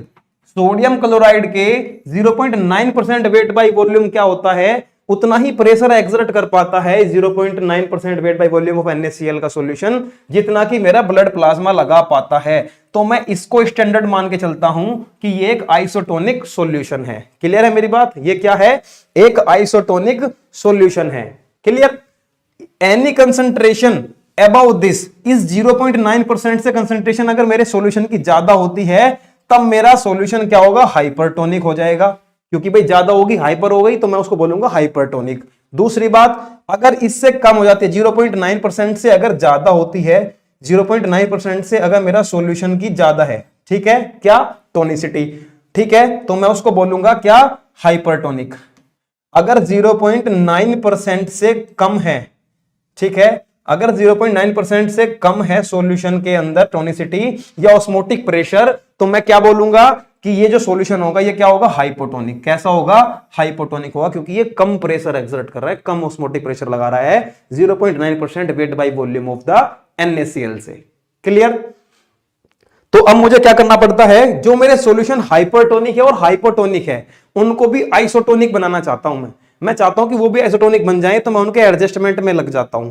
Adjustment कैसे होगा? एडजस्टमेंट कैसे होगा उनका? क्या करूंगा मैं? Freezing point, FP, freezing point का डिप्रेशन कर दूंगा, जिसको क्रायोस्कोपिक मेथड बोलते हैं, ठीक है। या फिर मोलिकुलर कंसंट्रेशन मेथड यूज कर लूंगा, जिससे वो आइसोटोनिक हो जाएं, या फिर NaCl इक्विवेलेंट मेथड यूज कर लूंगा, जिससे वे आइसोटोनिक हो जाएं, या फिर व्हाइट विंसेंट मेथड यूज कर लूंगा, जिससे कि वे आइसोटोनिक हो जाए। इन चारों के अंदर फॉर्मूला को हम पढ़ लेते हैं और आगे बढ़ते हैं फिर, ठीक है भाई। इन चारों के अंदर जो फॉर्मूला है उनको हम पढ़ लेंगे और आगे बढ़ जाएंगे, ठीक है। फ्रीजिंग पॉइंट या क्रायोस्कोपिक मेथड में क्या होगा भाई? फ्रीजिंग पॉइंट या क्रायोस्कोपिक मेथड में क्या होगा, ठीक है जी? Percentage weight by volume of substance needed, ठीक है जी। जो सब्सटेंस मुझे जिसकी जरूरत पड़ रही है, ठीक है। अगर सॉल्यूशन है मेरे पास हाइपरटोनिक है या हाइपोटोनिक है, उसको मुझे क्या बनाना है? आइसोटोनिक बनाना है, तो उसमें मुझे कुछ ना कुछ मिलाना पड़ेगा। तो मिलाने वाले सब्सटेंस की जितनी जरूरत हमें पड़ रही है, ठीक है, एडजस्टिंग सब्सटेंस, जो सब्सटेंस एडजस्टिंग करने के लिए डाला जा रहा है, उसकी कितनी जरूरत पड़ेगी? 0.52 माइनस के पीएसएम इंटू में ए अपॉन में बी। अब ये पीएसएम क्या है, ए क्या है, बी क्या है? 0.52 तो होता है बेटा फ्रीजिंग पॉइंट, ठीक है जी। 0.52 क्या होता है? फ्रीजिंग पॉइंट, ठीक है। पीएसएम क्या है? परसेंटेज स्ट्रेंथ ऑफ मेडिकामेंट, ठीक है। उस मेडिकामेंट की कितनी परसेंटेज आप यूज कर रहे हो उसको यहां लिखोगे। ए क्या है? Freezing point of unadjusted solution. मेरे पास ये कोई सॉल्यूशन है, ये क्या है? या तो हाइपोटोनिक है या हाइपरटोनिक है, अभी ये एडजस्ट नहीं हुआ है, तो इसका जो फ्रीजिंग पॉइंट होगा वो ए कहलाएगा। Freezing point of 0.1 of 1% wait by volume solution of adjusting substance, ठीक है। अब जो सब्सटेंस में ऊपर से इसको आइसोटोनिक बनाने के लिए, एडजस्ट करने के लिए डाल रहा हूं ऊपर से, इसका 1% वेट बाय वॉल्यूम को फ्रीजिंग पॉइंट क्या होगा? वो होगा बी। तो डायरेक्टली इस फॉर्मूले के अंदर मैं पुट करके और ये मेथड मैं सेटिस्फाई कर लूंगा, ठीक है। क्लियर हुई इतनी सी बात?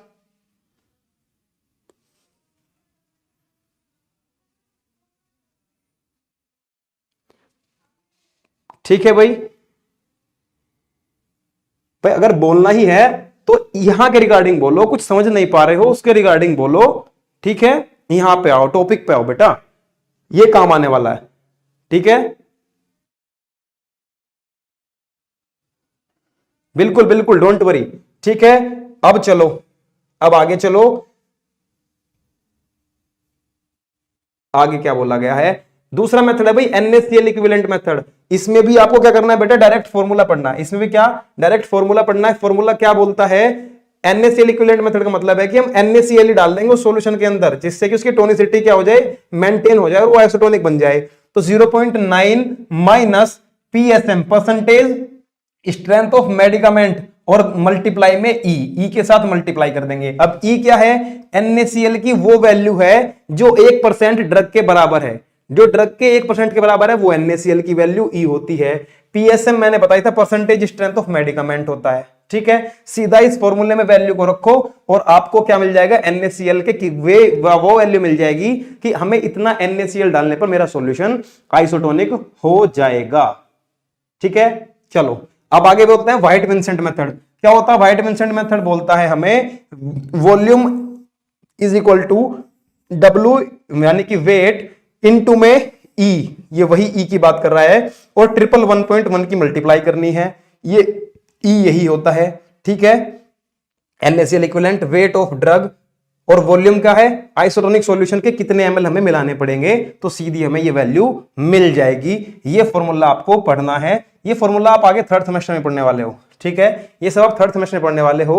नंबर 4 पे आ जाता है मोलर इक्विवेलेंट कंसंट्रेशन, ठीक है। इस फॉर्मूले में क्या हुआ? डायरेक्टली क्या हुआ? हमने 0.03 के साथ कितने m और कितना n, अब इनटू में n अपॉन में n। अब m क्या होता है वो समझो, ग्राम मोल ऑफ वेट, ठीक है जी। ड्रग का जो ग्राम मोलिकुलर वेट है वो होता है m, और जो नंबर ऑफ आयन और into which the substance is ionised, जो सब्सटेंस उस लिक्विड में डालने के बाद आयंस में टूट गया, प्लस माइनस में टूट गया, कितने आयन में टूटा, कितने नंबर ऑफ आयंस में टूटा, उससे डिवाइड कर देंगे, जिससे हमें एडजस्टिंग सब्सटेंस की रिक्वायरमेंट पता चल जाएगी, कितनी रिक्वायरमेंट हमें उसकी पड़ने वाली है, ठीक है। तो ये 3-4 चीजें थी इसके अंदर, और जिसमें डायरेक्ट आपको फॉर्मूले याद करने हैं, डायरेक्ट फॉर्मूले याद करने हैं, और डायरेक्ट फॉर्मूला ही आपको एग्जाम में लिखना है, जिससे चीजें क्लियर होती चली जाए। ठीक है भाई, ठीक है, चलो आगे बढ़ते हैं और बात करते हैं भाई लिक्विड डोसेज फॉर्म की। ठीक है, बात किसी करते हैं लिक्विड डोसेज फॉर्म की। ध्यान से समझो लिक्विड डोसेज फॉर्म क्या होती हैं। ठीक है, लिक्विड डोसेज फॉर्म क्या होती हैं। अब आपका कैलकुलेशन सिस्टम खत्म, समझने वाली चीजें हैं बस सारी, कंसेप्ट कुछ नहीं है, चीजें आसान होने चली जाएंगी। ठीक है, चलो फटाफट आ जाओ, फटाफट आ जाओ, समझो क्या कहना चाह रहा है। क्या कहना चाह रहा है कि liquid dosage form are design to provide the maximum therapeutic response. ठीक है जी, मैक्सिमम थेरेप्यूटिक रेस्पॉन्स लाने के लिए in a target population with the difficulty. कह रहा है कि जो अगर आप जितना डिजायरेबल इफेक्ट चाहते हो तो आप क्या करोगे। कह रहा है कि जो स्वेलोइंग ड्रग है, जो निगलने वाली ड्रग है, और जो कैप्सूल्स हैं, ठीक है जी, to produce rapid therapeutic effect. कह रहा है कि लिक्विड डोसेज फॉर्म इसीलिए डिजाइन की गई है to provide maximum therapeutic response in a target population. कह रहा है कि जो एक टारगेट पॉपुलेशन है, बहुत सारी पॉपुलेशन को फटाफट इंपैक्ट देखने को मिले। लिक्विड जैसे आपने पिया जल्दी एब्जॉर्ब होगा क्योंकि उसको टूटना नहीं है। तो जो बंदे टैबलेट और कैप्सूल खा रहे हैं उनको रैपिड एक्शन नहीं आ रहा है, उस रैपिड एक्शन को लाने के लिए लिक्विड डोसेज फॉर्म का क्या करा गया, इनको डिजाइन में लाया गया, इनको डिजाइन किया गया। The major ingredient in most liquid dosage form is water. कह रहा है कि जो लिक्विड फॉर्म बनाई जा रही है ना, तो मोस्टली हम क्या व्हीकल यूज कर रहे हैं, मोस्टली क्या लिक्विड यूज कर रहे हैं, वाटर। वाटर को यूज करके हम सबसे ज्यादा लिक्विड डोसेज फॉर्म को बनाते हैं। ठीक है, टैबलेट को स्वेलो जब तक निगलोगे वो टूटेगी, एब्जॉर्ब होगी। सबसे बढ़िया क्या है, हम पहले ही लिक्विड डोसेज फॉर्म दे रहे हैं जिसको टूटने की जरूरत ही नहीं है। ठीक है ना, वो टूटेगी सीधा जाएगी और डिसोल्व होना और एब्जॉर्ब होना स्टार्ट होगी, तो जल्दी एक्शन देखने को मिलेगा। ये बात समझ में आ गई लिक्विड डोसेज फॉर्म के रिगार्डिंग। ठीक है, क्यों जरूरत पड़ रही है लिक्विड डोसेज फॉर्म की। According to the FDA, FDA क्या बोलता है, वो भी यही बोलता है बिल्कुल। क्या बोलता है, the physical form in which a drug is produced and the dispense. ये एक फिजिकल फॉर्म होती है जिसमें हम ड्रग को प्रोड्यूस कर रहे हैं लिक्विड की फॉर्म में और डिस्पेंस भी कर रहे हैं। ठीक है जी, और क्या बोलता है, in determining dose form, dose form को डिटरमाइन करते हैं।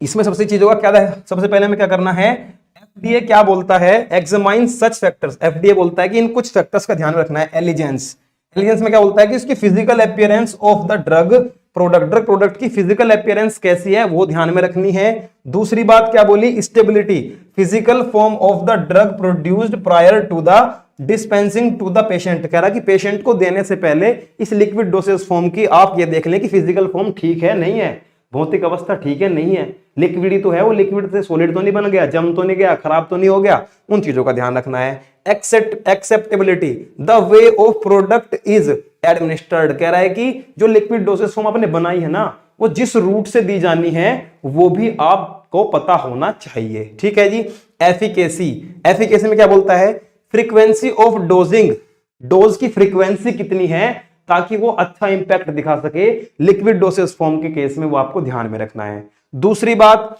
सेफ्टी, दूसरी बात क्या है, सेफ्टी, सेफ्टी को कैसे ध्यान रखना है, how far pharmacist and other health professionals might recognise and handling the product. कह रहा है कि सेफ्टी भी उसके ऊपर लिखी होनी चाहिए, सेफ्टी का भी ध्यान रखना चाहिए कि किन किन चीजों का ध्यान रखते हुए प्रिस्क्राइबर यानी कि प्रिस्क्राइबर या डॉक्टर या फिर एक फार्मासिस्ट उसको कैसे हैंडल करे, उसको कैसे वो पहचाने, कैसे रिकॉग्नाइज करे, इन सब चीजों को बोलता है कि एफडीए बोलता है इन सब चीजों को ध्यान में रखना है। ठीक है, लिक्विड डोसेज फॉर्म के रिगार्डिंग हमें इन सब चीजों को ध्यान में रखना है। उसके बाद बात करते हैं किस चीज की, देखो दो चीज होती हैं, दो चीज कौन कौन सी होती हैं, एक होता है न्यूटोनियन फ्लो, एक होता है स्यूडोप्लास्टिक फ्लो। दो तरह का फ्लो होता है, न्यूटोनियन फ्लो होता है, एक न्यूटोनियन फ्लो होता है। ठीक है जी, देखो यार न्यूटोनियन फ्लो, एक होता है स्यूडोप्लास्टिक फ्लो। इसका मतलब क्या है कि जो मेरा लिक्विड डोसेज फॉर्म है ना, वो इन दोनों फ्लो को बिहेवियर को फॉलो करता हो। दैट मींस अगर मैं इसको देखो यहां से इस चम्मच के अंदर डाल रहा हूं तो एक फ्लो के साथ बह के ये मेरी चम्मच में आ जाना चाहिए, इसको बोलते हैं न्यूटोनियन और स्यूडोप्लास्टिक फ्लो। ठीक है, इसकी जो फ्लो है वो अच्छा होना चाहिए, फ्लो प्रॉपर्टी अच्छी होनी चाहिए। ठीक है जी, रूम टेम्परेचर पर भी ये आराम से इस चम्मच के अंदर आ जाना चाहिए। ठीक है जी, क्योंकि ये लिक्विड डोसेज फॉर्म है। सेमी सॉलिड जो डोसेज फॉर्म होती हैं वो पोरेबल नहीं होती, उनको आप ऐसे इस चम्मच के अंदर नहीं डाल सकते, ठीक है जी, वे फ्लो नहीं करती हैं, ठीक है। स्ट्रेस देने पर भी क्या होता है, उनको या तो उन पर हमने प्रेशर लगाना पड़ता है तब वो बाहर आती हैं, लेकिन बिना प्रेशर के लिक्विड डोसेज फॉर्म इस स्पून में आ गई, न्यूटोनियन फ्लो और सूडोप्लास्टिक फ्लो को फॉलो कर रही हैं, दैट मींस हमारी जो फॉर्मुलेशन है वो क्या हो गई, लिक्विड डोसेज फॉर्म अच्छी है और क्या है, पोरेबल है, ठीक है जी।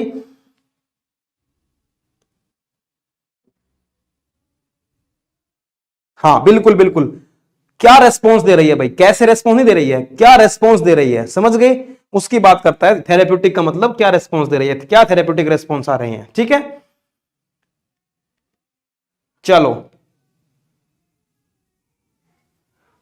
ठीक है भाई, very good Umesh, very good भाई, पढ़ रहे हो आप। बाकी भाई कमेंट, क्या कमेंट कर रहे हो, किन चीजों में लगे हुए हो, यहां आ जाओ भाई, फटाफट फटाफट से यहां आ जाओ, ठीक है। इसकी बात करता है, फ्लो आपका अच्छा होना चाहिए, ठीक है, तभी आपकी लिक्विड फॉर्म मानी जाएगी। इसने क्या बोला, disperse system of dosage form compose 2 और मोर फेजेस, कह रहा है कि अगर मेरी डोसेज फॉर्म 2 या 2 से अधिक क्या रखती है, फेजेस रखती है, तो वो डिस्पर्स सिस्टम कहलाएगा। Where one phase is distributed in another, जहां एक फेज दूसरी फेज के अंदर बांटी जाएगी, डाली जाएगी, मिलाई जाएगी या मिक्स की जाएगी, ठीक है जी, ठीक है जी। Formed by the liquid phase, ठीक है जी, एक लिक्विड फेज दूसरी लिक्विड फेज के अंदर मिलाई जाएगी, then it is known as emulsion, तब तो ये कहलाएगा इमल्शन जब लिक्विड लिक्विड के अंदर डाला जाए, ठीक है जी। The disperse system is named as a suspension, suspension किसे कहते हैं, जब when a liquid dosage form is accomplished by a distribution of solid phase, कह रहा है कि जब एक सॉलिड फेज को एक लिक्विड फेज के अंदर मिलाया जाएगा, समझ गए। इमल्शन तो होगा वो जब लिक्विड को लिक्विड के अंदर डिस्पर्स कर दिया जाएगा, ठीक है जी, लिक्विड को लिक्विड के अंदर डिस्पर्स कर दिया जाएगा। लेकिन जब एक लिक्विड के अंदर सॉलिड को, ठीक है, जब एक लिक्विड के अंदर सॉलिड को डिस्पर्स कर दिया जाएगा जगह जगह, तब वो क्या कहलाएगा भाई, सस्पेंशन कहलाएगा। ये क्या कहलाएगा, सस्पेंशन, ये क्या कहलाएगा, इमल्शन, ठीक है, ये क्या कहलाएगा, इमल्शन। ये बात इसने कही है लिक्विड डोसेज फॉर्म के बारे में, आपको ये दो चीजें ध्यान में रखनी है कि इमल्शन क्या है, सस्पेंशन क्या है, ठीक है। इमल्शन में दोनों लिक्विड फेज हैं, सस्पेंशन में एक सॉलिड है और दूसरा लिक्विड है, इस बात को समझते हुए आगे बढ़ते हैं, ठीक है जी। चलो यही बात समझाने की कोशिश करनी थी, इतनी सी बात समझ में आ गई तो मैं आगे बढ़ता हूं, इतनी सी बात समझ में आ गई तो आगे बढ़ता हूं। एडवांटेजेस पे चलते हैं लिक्विड डोसेज फॉर्म के, फटाफट बताओ, फटाफट बताओ भाई, जो बच्चे पढ़ने आए हैं वो फटाफट कमेंट करो, वो फटाफट कमेंट करो। पाउडर आपको खुद से पढ़ना है भाई, पाउडर आपको खुद से पढ़ना है, पाउडर आपको खुद से पढ़ना है, आपने देखा है, आप जानते हो पाउडर को, पाउडर आपको खुद से पढ़ना है, ठीक है। पाउडर सॉलिड डोसेज फॉर्म होता है बेसिकली, ठीक है। मुझे ये बताओ, ये समझ में आ गया, मैं आगे बढ़ जाऊं भाई, उमेश जी आगे बढ़ जाऊं, ठीक है। तो एडवांटेजेस पर चलते हैं, लिक्विड डोसेज फॉर्म के एडवांटेजेस क्या हैं, लिक्विड डोसेज फॉर्म के एडवांटेज क्या है, use for patient who can not swallow, ये उन पेशेंट के लिए है जो निगल नहीं सकते, किसको, टैबलेट को निगलना मुश्किल होता है, तो क्या हो जाता है भाई, लिक्विड आराम से स्वेलो हो जाता है। Has fast absorption rate, tablet और कैप्सूल के अपेक्षा इनका एब्जॉर्प्शन रेट अच्छा होता है, फास्ट होता है। Is more flexible in achieving the proper dosing, कह रहा है कि प्रॉपर डोजिंग को अचीव करना क्या होता है, फ्लेक्सिबल होता है, कितना 2 चम्मच लेना, आराम से 2 चम्मच लिया और लेट गए, ठीक है। तो ये बोला इसने। Best choice for young children and the elders, कह रहा है कि बच्चों के लिए और बूढ़ों के लिए ये बेस्ट चॉइस हो जाती है, क्योंकि टैबलेट लेना बच्चे भी नहीं निकल पाते और बूढ़े भी नहीं निकल पाते, तो लिक्विड उन्हें आसानी से दिया जा सकता है, तो उनके लिए बेस्ट चॉइस हो जाती है। क्लियर, आसान है भाई, ज्यादा टफ इसमें अब कुछ नहीं बचा है आपके सिलेबस में, बहुत ही आसान है, कंसेप्ट जो थे वो खत्म हो चुके हैं, ठीक है। समझ गए मेरी बात, समझ गए। चलो डिसएडवांटेजेस क्या क्या हो जाते हैं, जिसके क्या एडवांटेज है उसके डिसएडवांटेज भी हो गए। तो चलो, has short shelf life due to the low stability, कह रहा है कि ये जो फॉर्मुलेशंस होती हैं लिक्विड डोसेज फॉर्म, ये लंबे टाइम तक स्टेबल नहीं रह पाती, इनकी जो जीवन काल होता है वो कम होता है, जल्दी खराब हो जाती हैं। हैज लेस एक्यूरेसी, एक्यूरेसी नहीं हो पाती इनमें, ठीक है जी। कोई बंदा चम्मच कम ले लेता है, कोई चम्मच ज्यादा ले लेता है, तो जो डोज की एक्यूरेसी होती है उसमें मिस्टेक आ जाती है, ठीक है। Need special storage and transferring condition, कह रहा है कि इनको ट्रांसफर करने के लिए भी हमें क्या व्हीकल वगैरह और इनके ट्रांसफरिंग कंडीशन भी हमें ध्यान में रखना पड़ता है। स्पेशल स्टोरेज की जरूरत पड़ती है। कोई ड्रग मॉइस्चर से खराब हो रही है, कोई ड्रग सनलाइट से खराब हो रही है, ठीक है जी, कोई लिक्विड ऐसा होता है तो इसको स्पेशल स्टोरेज में रखना पड़ता है हमें, ठीक है। टेम्परेचर का ध्यान रखना पड़ता है। Is easily infected by micro organism, micro organism के कांटेक्ट में जल्दी आ जाती है ये, क्योंकि ढक्कन बार बार खुलता है। आपने दवाई ली, दवाई को आप बाहर निकालते हो, ठीक है, दवाई बाहर आती है, चम्मच में आती है, तो माइक्रो ऑर्गेनिज्म इसके अंदर जल्दी पहुंच जाते हैं, जिससे खराब हो सकती है, ठीक है जी। हाँ, एक्यूरेसी लेस होती है भाई। हैज स्पेशल स्टोरेज रिक्वायरमेंट, मैंने ऊपर भी डिस्कस किया, नीचे भी डिस्कस किया, स्पेशल स्टोरेज की रिक्वायरमेंट होती है। क्लियर मेरी बात, समझ गए? चलो आओ फटाफट आओ, ये चीजें क्लियर हैं भाई, ये चीजें क्लियर हो गई आपको? अगर क्लियर हो गई तो भाई आगे बढ़ते हैं। ये चीजें क्लियर हो गई तो आगे बढ़ते हैं। बात करते हैं भाई type of liquid dosage form की। क्या कौन कौन से टाइप होते हैं? देखो भाई, शुरू से पढ़ते हुए आ रहे हैं।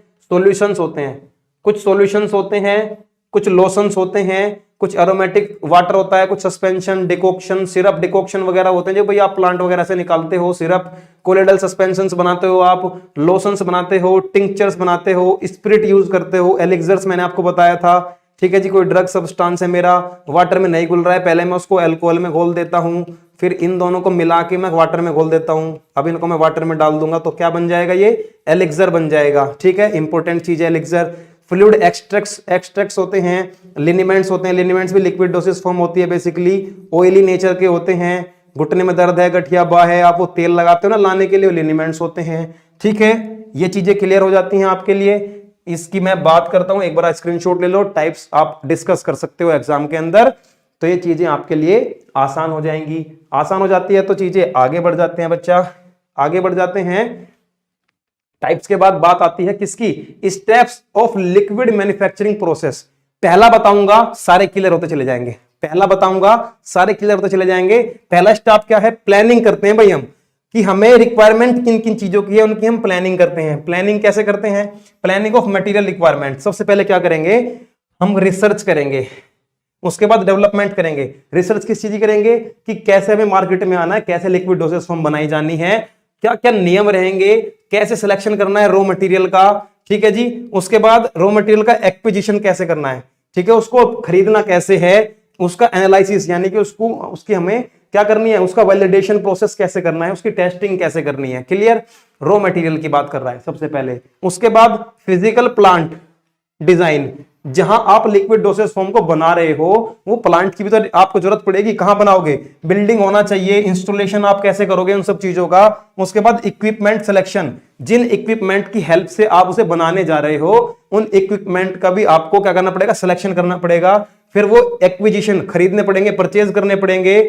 आपको स्टाफ का भी सिलेक्शन करना पड़ेगा, जिस स्टाफ को अच्छे से काम आता हो। इनिशियल ट्रेनिंग देनी पड़ेगी सबको, और मॉनिटरिंग करना पड़ेगा इंफॉर्मेशन सिस्टम को। जो इंफॉर्मेशन सिस्टम है जिससे आप लिक्विड डोसेज फॉर्म बना सकते हो, उन सब चीजों के ऊपर रिसर्च करनी पड़ेगी, प्लानिंग करनी पड़ेगी, प्रोटोकॉल फॉलो करने पड़ेंगे, आपको बिल्डिंग बनानी पड़ेगी, इक्विपमेंट लेने पड़ेंगे, कर्मचारी रखने पड़ेंगे, कर्मचारी को ट्रेनिंग देनी पड़ेगी, सारी इंफॉर्मेशन को कलेक्ट करना पड़ेगा। ये आ जाता है प्लानिंग ऑफ मटेरियल रिक्वायरमेंट में। मैंने बोला था एक पढ़ाऊंगा, सारे क्लियर हो जाएंगे। अब समझते चले, अब सारे समझते चले कि कैसे होता है। इसने सब कुछ समझा दिया आपको। देखो क्या होगा, उसके बाद लिक्विड प्रिपरेशन कैसे करोगे आप, उसके लिए भी आपको क्या करना है भाई?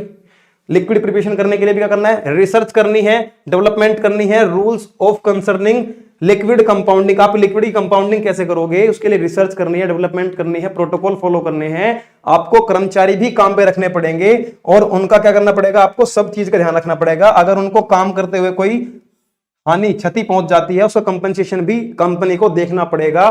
सुपरविजन सिस्टम भी आपको, सारी रिपोर्ट आपको साथ में रखनी पड़ेगी। तो ये कहता है कि अगर आप बल्क में स्केल अप करना चाहते हो अपने बल्क प्रोडक्ट को, तो आपको इन सारी चीजों को ध्यान रखना पड़ेगा। हर बार हर एक पॉइंट के लिए रिसर्च डेवलपमेंट जरूरी है, कर्मचारी जरूरी है, फिजिकल प्लांट होना जरूरी है, मेंटेनेंस होना जरूरी है, इक्विपमेंट आपके पास होने जरूरी है, हर एक चीज के लिए, हर एक स्टेप के लिए। क्लियर इतनी सी बात? बताओ भाई, बताओ भाई। भाई हिंदी में ही तो बता रहा हूं, इंग्लिश में पढ़ रहा हूं, समझाओ तो मैं आपको हिंदी में ही रहा हूं। ठीक है भाई, क्लियर यहां तक?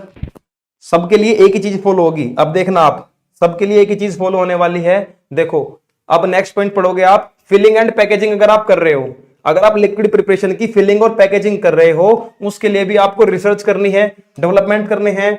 फिलिंग कैसे होती है उसको सीखना है, स्टाफ को सिखाना है, रूल्स क्या है, रिकॉर्ड मेंटेन करने हैं। ये बात बोली गई है फिलिंग एंड पैकेजिंग में भी, सेम बात बोली गई है, बस आपको हर जगह फिलिंग एंड पैकेजिंग यूज करना है। ठीक है, उसके बाद आता है sales of drug products. Drug product की सेल करने के लिए भी आपको मार्केट की रिसर्च करनी पड़ेगी, डेवलपमेंट करना पड़ेगा, अपने नियम बनाने पड़ेंगे।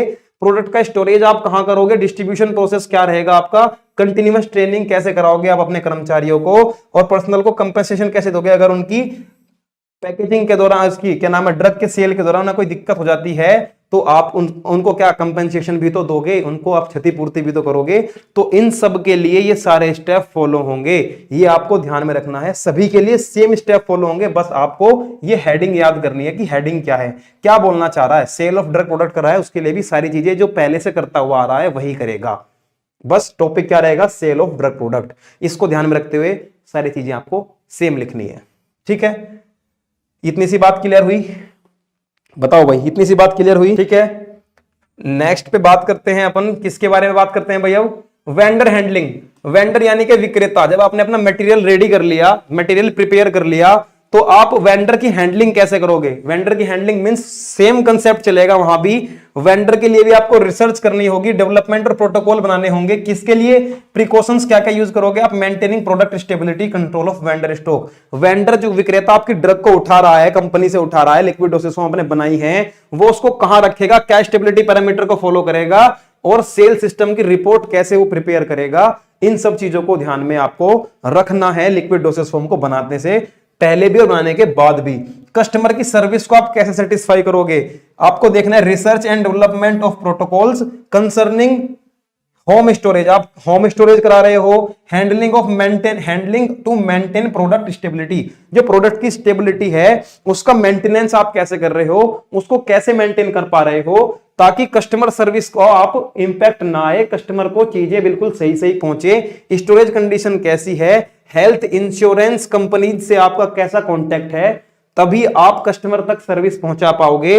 हेल्थ केयर प्रोफेशनल यानी कि डॉक्टर्स, ठीक है, उनकी भी एजुकेशन आपके पता होनी चाहिए कि वो कैसे एजुकेशनल मटेरियल उनके पास होना चाहिए, ताकि पेशेंट्स को आजकल क्या दिक्कत चल रही है, उनकी काउंसलिंग कैसे होती है, कस्टमर को सर्विस कैसे प्रोवाइड करा सकते हो आप। ये चीजें कंपनी ध्यान रखेगी, ये चीजें कस्टमर सर्विस में आपको भी ध्यान रखनी है, क्योंकि लिक्विड डोसेज फॉर्म कौन बना रहा है? आप बना रहे हो भाई। ठीक है, इन सब चीजों को आप ही तो ध्यान में रखोगे, इन सब चीजों को कौन ध्यान में रखेगा? आप ही ध्यान में रखोगे। तो ये सारे प्रोसेस भाई सेम चलते हैं, बस आपको हेडिंग ध्यान रखनी है कि कैसे आप एक लिक्विड डोसेज फॉर्म को बना सकते हो और मार्केट तक और कस्टमर तक उसको कैसे पहुंचा सकते हो। तो रॉ मटेरियल के बारे में बात करता है, रॉ मटेरियल का कैसे बात करता है? रॉ मटेरियल की बात ऐसी होगी कि रॉ मटेरियल लेके आए, सबसे पहले आप कंपनी के अंदर रॉ मटेरियल लेके आए, उसकी वेइंग हुई, मेजरिंग हुई, मिक्सिंग कैसे हुई, आपने डिस्टिल वाटर लिया और मिक्स कर दिया उसके अंदर। देखो कैसे बन रही है liquid dosage form. Raw material आया, आपने उसका वेट किया, मेजरमेंट किया, फिर मिक्सिंग स्टार्ट की। मिक्सिंग स्टार्ट किससे की? डिस्टिल वाटर से। मैंने शुरू में बताया था मोस्ट ऑफ द टाइम हम डिस्टिल वाटर यूज करते हैं, या वाटर ही एक ऐसा प्रोडक्ट है जो यूज हो रहा है। ठीक है, उसके बाद उसकी फिलिंग होगी, समझ गए, कंटेनर के अंदर फिलिंग होगी, उसके बाद पैकेजिंग होगी, पैकेजिंग के बाद क्या होगा? फिनिश्ड प्रोडक्ट जो हमारा बन गया उसका स्टोरेज होगा, स्टोरेज होने के बाद हम उसकी क्वालिटी चेक करेंगे कि क्या जिस क्वालिटी को हम, स्टैंडर्ड क्वालिटी जो हम बनाना चाह रहे थे, उस क्वालिटी का प्रोडक्ट हमें मिल गया या नहीं मिला है। ये बोलता है लिक्विड डोसेज फॉर्म का पूरा जो परफॉर्मा होता है, यही बोलता है। ठीक है, समझ गए मेरी बात? ठीक है जी, ये कह रहा है कि pilot plant scale up techniques for the liquid orals. कह रहा है कि जो ओरल्स प्रिपरेशन के लिए आप लिक्विड बना रहे हो, वो बनाने के लिए ये एक मेथड है। ठीक है, रॉ मटेरियल से लेके क्वालिटी एश्योरेंस तक हमें जाना पड़ता है, रॉ मटेरियल से लेके क्वालिटी एश्योरेंस तक हमें प्रोडक्ट के जाना पड़ता है, तब जाके हमें ओरल लिक्विड्स मिलते हैं। ठीक है, बताओ भाई, फटाफट बताओ, जल्दी से बताओ भाई, कमेंट करो। ठीक है, जो बच्चे पढ़ रहे हैं वो फटाफट कमेंट करें कि ये चीज क्लियर हुई नहीं हुई। पहले वेइंग होती है, मेजरिंग होती है, मिक्सिंग होती है, फिलिंग, पैकेजिंग, उसके बाद फिनिश प्रोडक्ट का स्टोरेज होता है, उसके बाद उसकी क्वालिटी चेक होती है कि क्या क्वालिटी उसकी मेंटेन है या नहीं है। 1 मिनट का टाइम लेके फटाफट कमेंट करेंगे, फटाफट कमेंट करेंगे भाई। ठीक है भाई, यूनिकल क्लियर है, समझ में आ गया।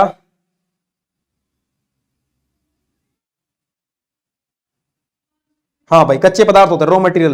रॉ मटेरियल वो होता है भाई जिसको अभी फॉर्मुलेशन, जिससे फॉर्मुलेशन नहीं बनाई गई है, ठीक है, जो फॉर्मुलेशन में यूज होने वाला है उसको रॉ मटेरियल बोलते हैं। ठीक है, बोल सकते हो एक तरह से आप कच्चा पदार्थ भी बोल सकते हो। ठीक है, ओके चलो ठीक है, आगे बढ़ो, आगे बढ़ो। टाइप्स ऑफ लिक्विड, लिक्विड के टाइप समझ लो क्या क्या होते हैं, सॉल्यूशंस, इमल्शंस और सस्पेंशन, 3 तरह का होता है। ठीक है जी, उसके बाद आ जाते हैं एक टैबलेट। अगर मैं आपको बताऊं कि एक्सिपिएंट्स कौन कौन से यूज होते हैं, ठीक है जी, किसी भी सॉल्यूशन के अंदर एक्सिपिएंट्स कौन कौन से यूज होते हैं। ठीक है जी, एक्टिव प्रोडक्ट इंग्रेडिएंट जैसे बफर यूज हो गया, एंटीऑक्सीडेंट और प्रिजर्वेटिव, ये सब एक्सिपिएंट्स हैं भाई, जो अपीयरेंस को मेंटेन करते हैं। वो कलरिंग एजेंट है, वो स्टेबलाइजर्स हैं, वो को-सॉल्वेंट्स होते हैं, मतलब एक से ज्यादा सॉल्वेंट यूज करना। ठीक है, एक से काम नहीं चल रहा इसलिए हमने दूसरा सॉल्वेंट यूज कर लिया। ठीक है जी, एंटी माइक्रोबियल प्रिजर्वेटिव्स होते हैं, जो वे प्रिजर्वेटिव्स जो माइक्रोबियल की ग्रोथ को रोकते हैं, वो एंटी माइक्रोबियल, ये सब एक्सिपिएंट्स यूज होते हैं। फटाफट से इसका स्क्रीनशॉट ले लो। ठीक है जी, टेस्ट को मास्क करने के लिए, टेस्ट को दबाने के लिए, अगर बिटर टेस्ट है तो स्वीटनिंग एजेंट और फ्लेवरिंग एजेंट हम यूज करते हैं। लगभग यही हम सॉल्यूशन में यूज करेंगे, यही हम कुछ 1-2 एक्स्ट्रा इमल्शन में और एक्स्ट्रा 1-2 वो हम सस्पेंशन में यूज करने वाले हैं। बताओ भाई, ये समझ में आया? एक्सिपिएंट्स नहीं समझ में आया? बस नाम याद करना। एक्सिपिएंट्स आप जानते हो क्या होते हैं? वे प्रोडक्ट जो फैसिलिटेट करते हैं फॉर्मुलेशन को बनाने के लिए, ये होते हैं भाई वो। ठीक है, समझ गए मेरी बात? उसके बाद देख लो, उसके बाद देख लो कौन कौन से होते हैं। सस्पेंशन की बात कर रहा है, सस्पेंशन में क्या आ जाता है? सस्पेंशन में भी सेम आएगा। ठीक है जी, वेटिंग एजेंट आते हैं, ठीक है, जिनका माइक्रोन साइज कितना, इतने माइक्रोन होता है, इतने माइक्रोन मीटर होता है, 0.1 माइक्रोन मीटर से कम होगा particle size in waiting agent का। साल्ट फॉर्मेशन होते हैं, कभी कभी क्या होता है, आपने 2 ड्रग प्रोडक्ट तो मिला दिए लेकिन वो साल्ट फॉर्मेशन कर ही नहीं पा रहे, तो साल्ट फॉर्मेशन करने के लिए भी इंग्रेडिएंट मिलाए जाते हैं, सुगर्स मिलाए जाते हैं। ठीक है जी, एक्टिव प्रोडक्ट इंग्रेडिएंट को प्रोटेक्ट करने के लिए बफर सिस्टम आता है, ठीक है, पीएच मेंटेन करने के लिए, ताकि पीएच मेंटेन रहे तो वो खराब ना हो। पॉलीमर्स यूज करते हैं, पॉलीमर्स डालने से क्या होता है, मेरा एक्टिव ड्रग कांस्टेंट खराब नहीं होता। एंटीऑक्सीडेंट डालने से उसका ऑक्सीडेशन नहीं होता, वो खराब नहीं होता। ठीक है जी, उसके अंदर पुअरली सोल्यूबल अगर कोई ड्रग आप ऐड कर देते हो, ठीक है जी, पुअरली सोल्यूबल ड्रग्स जो होती हैं उनको भी आप क्या कर सकते हो, प्रोटेक्ट कर सकते हो इन तीनों सिस्टम के थ्रू। ठीक है जी, सस्पेंशन की अपीयरेंस आपको बनानी है तो colouring agent, suspending agent, फ्लोकुलेटिंग agent और एंटी माइक्रोबियल प्रिजर्वेटिव्स उसके अंदर आपको डालने पड़ेंगे, जिससे उसकी अपीयरेंस बढ़िया बनी रहे, अपीयरेंस ठीक ठाक बनी रहे। ठीक है भाई, अब बात करता है कि उसका टेस्ट अगर अनप्लेजेंट टेस्ट है, उसको मास्क करना है, तो उसके अंदर आप इलेक्ट्रोलाइट्स ऐड करोगे, सोडियम, पोटेशियम, मैग्नीशियम, जिससे क्या होता है, बल्क हो जाता है। बल्क यानी कि ज्यादा मात्रा में चीजें जैसे ऐड होंगी तो उसका जो मेन टेस्ट है वो नहीं आता है। स्वीटनर डालने से मीठा हो जाएगा, फ्लेवरिंग एजेंट डालने से कुछ भी फ्लेवर आने लगेगा। ठीक है जी, पुअरली सोल्यूबल एक्टिव इंग्रेडिएंट उसके अंदर अगर आप डाल देते हो तो भी क्या होगा, कॉमन इफेक्ट बन जाएगा, जिस वजह से क्या होगा, टेस्ट हमारा मास्क हो जाता है। क्लियर? तो वो टेस्ट हमें नहीं मिलता है। ये बात समझ में आ गई? ठीक है भाई, ये बात समझ में आ गई? समझ में आ गई तो कमेंट करो भाई फटाफट। समझ में आ गई तो कमेंट करो फटाफट। आगे बढ़ते हैं, बात करते हैं कि इमल्शंस के अंदर कौन कौन से हमारे एक्सिपिएंट्स यूज होते हैं। ठीक है, इमल्शन के अंदर क्या होते हैं भाई, पार्टिकल जो ग्लोब्यूल्स होते हैं ना मेरे भाई, ग्लोब्यूल्स होते हैं, जो ग्लोब्यूल्स होते हैं। जब ऑयल के अंदर, वाटर के अंदर ऑयल डालोगे तो छोटे छोटे ग्लोब्यूल्स बनेंगे, तो उनका जो पार्टिकल्स बनते हैं वो 10 माइक्रोमीटर से 5 माइक्रोमीटर साइज के होने चाहिए। उससे ज्यादा के हो जाएंगे तो मेरा इमल्शन दिक्कत में आ जाएगा। तो पार्टिकल साइज और ड्रॉपलेट्स जो बन रही हैं वो भी 0.1 to 1 माइक्रोमीटर साइज की होनी चाहिए। एक्टिव ड्रग प्रोडक्ट को करने के लिए वही सेम सिस्टम जो मैंने पहले पढ़ा था। ठीक है जी, अपीयरेंस को बनाने के लिए भी कलरिंग एजेंट, इमल्सिफाइंग एजेंट और पेनिट्रेशन एनहांसर, जेलिंग एजेंट हम मिलाते हैं। टेस्ट को मास्क करने के लिए भी हम स्वीटनिंग एजेंट, फ्लेवरिंग एजेंट, ठीक है जी, और क्या डालते हैं, ऑयल वर्सेस वाटर का हम क्या रिलेशन देखते हैं, उसी हिसाब से हम उसका टेस्ट मास्क करते हैं। जितना अगर वाटर ज्यादा है तो टेस्ट मास्क करने के लिए भी हम ध्यान रखते हैं कि क्या डाला जाए जो वाटर में सोल्यूबल हो जाए। ऑयल ज्यादा है तो ऑयल में डालने के लिए हम देखेंगे कि ऐसा क्या स्वीटनिंग एजेंट, क्या फ्लेवरिंग एजेंट डाल सकते हैं जो इसका टेस्ट मास्क कर दे भाई। क्लियर? ये होते हैं एक्सिपिएंट्स, सॉल्यूशन के अंदर भी, इमल्शन के अंदर भी और सस्पेंशन के अंदर भी यूज में होते हैं, जिससे फॉर्मुलेशन क्या हो जाती है, एनहांस हो जाती है। फॉर्मुलेशन का कंसीडरेशन कैसे होता है भाई, फॉर्मुलेशन का कंसीडरेशन कैसे होता है, फटाफट आ जाओ समझते हैं। उसके अंदर आता है भाई सोलवेंट। सबसे पहले बात करते हैं हम सोलवेंट्स की, ठीक है। तो सोलवेंट कैसा होगा, सोलवेंट में क्या क्या चीजें आ जाएंगी, देखो सोलवेंट में क्या क्या चीजें आ जाएंगी वो समझो। वाटर भी एक तरह का सोलवेंट होता है भाई, वाटर भी एक तरह का सोलवेंट होता है, अल्कोहल भी एक सोलवेंट होता है, ठीक है, समझ लो अब, ठीक है। ग्लिसरॉल भी एक तरह का सोलवेंट की तरह हम यूज करते हैं हमारे लिक्विड प्रिपरेशन के अंदर, लिक्विड डोसेज फॉर्म के अंदर।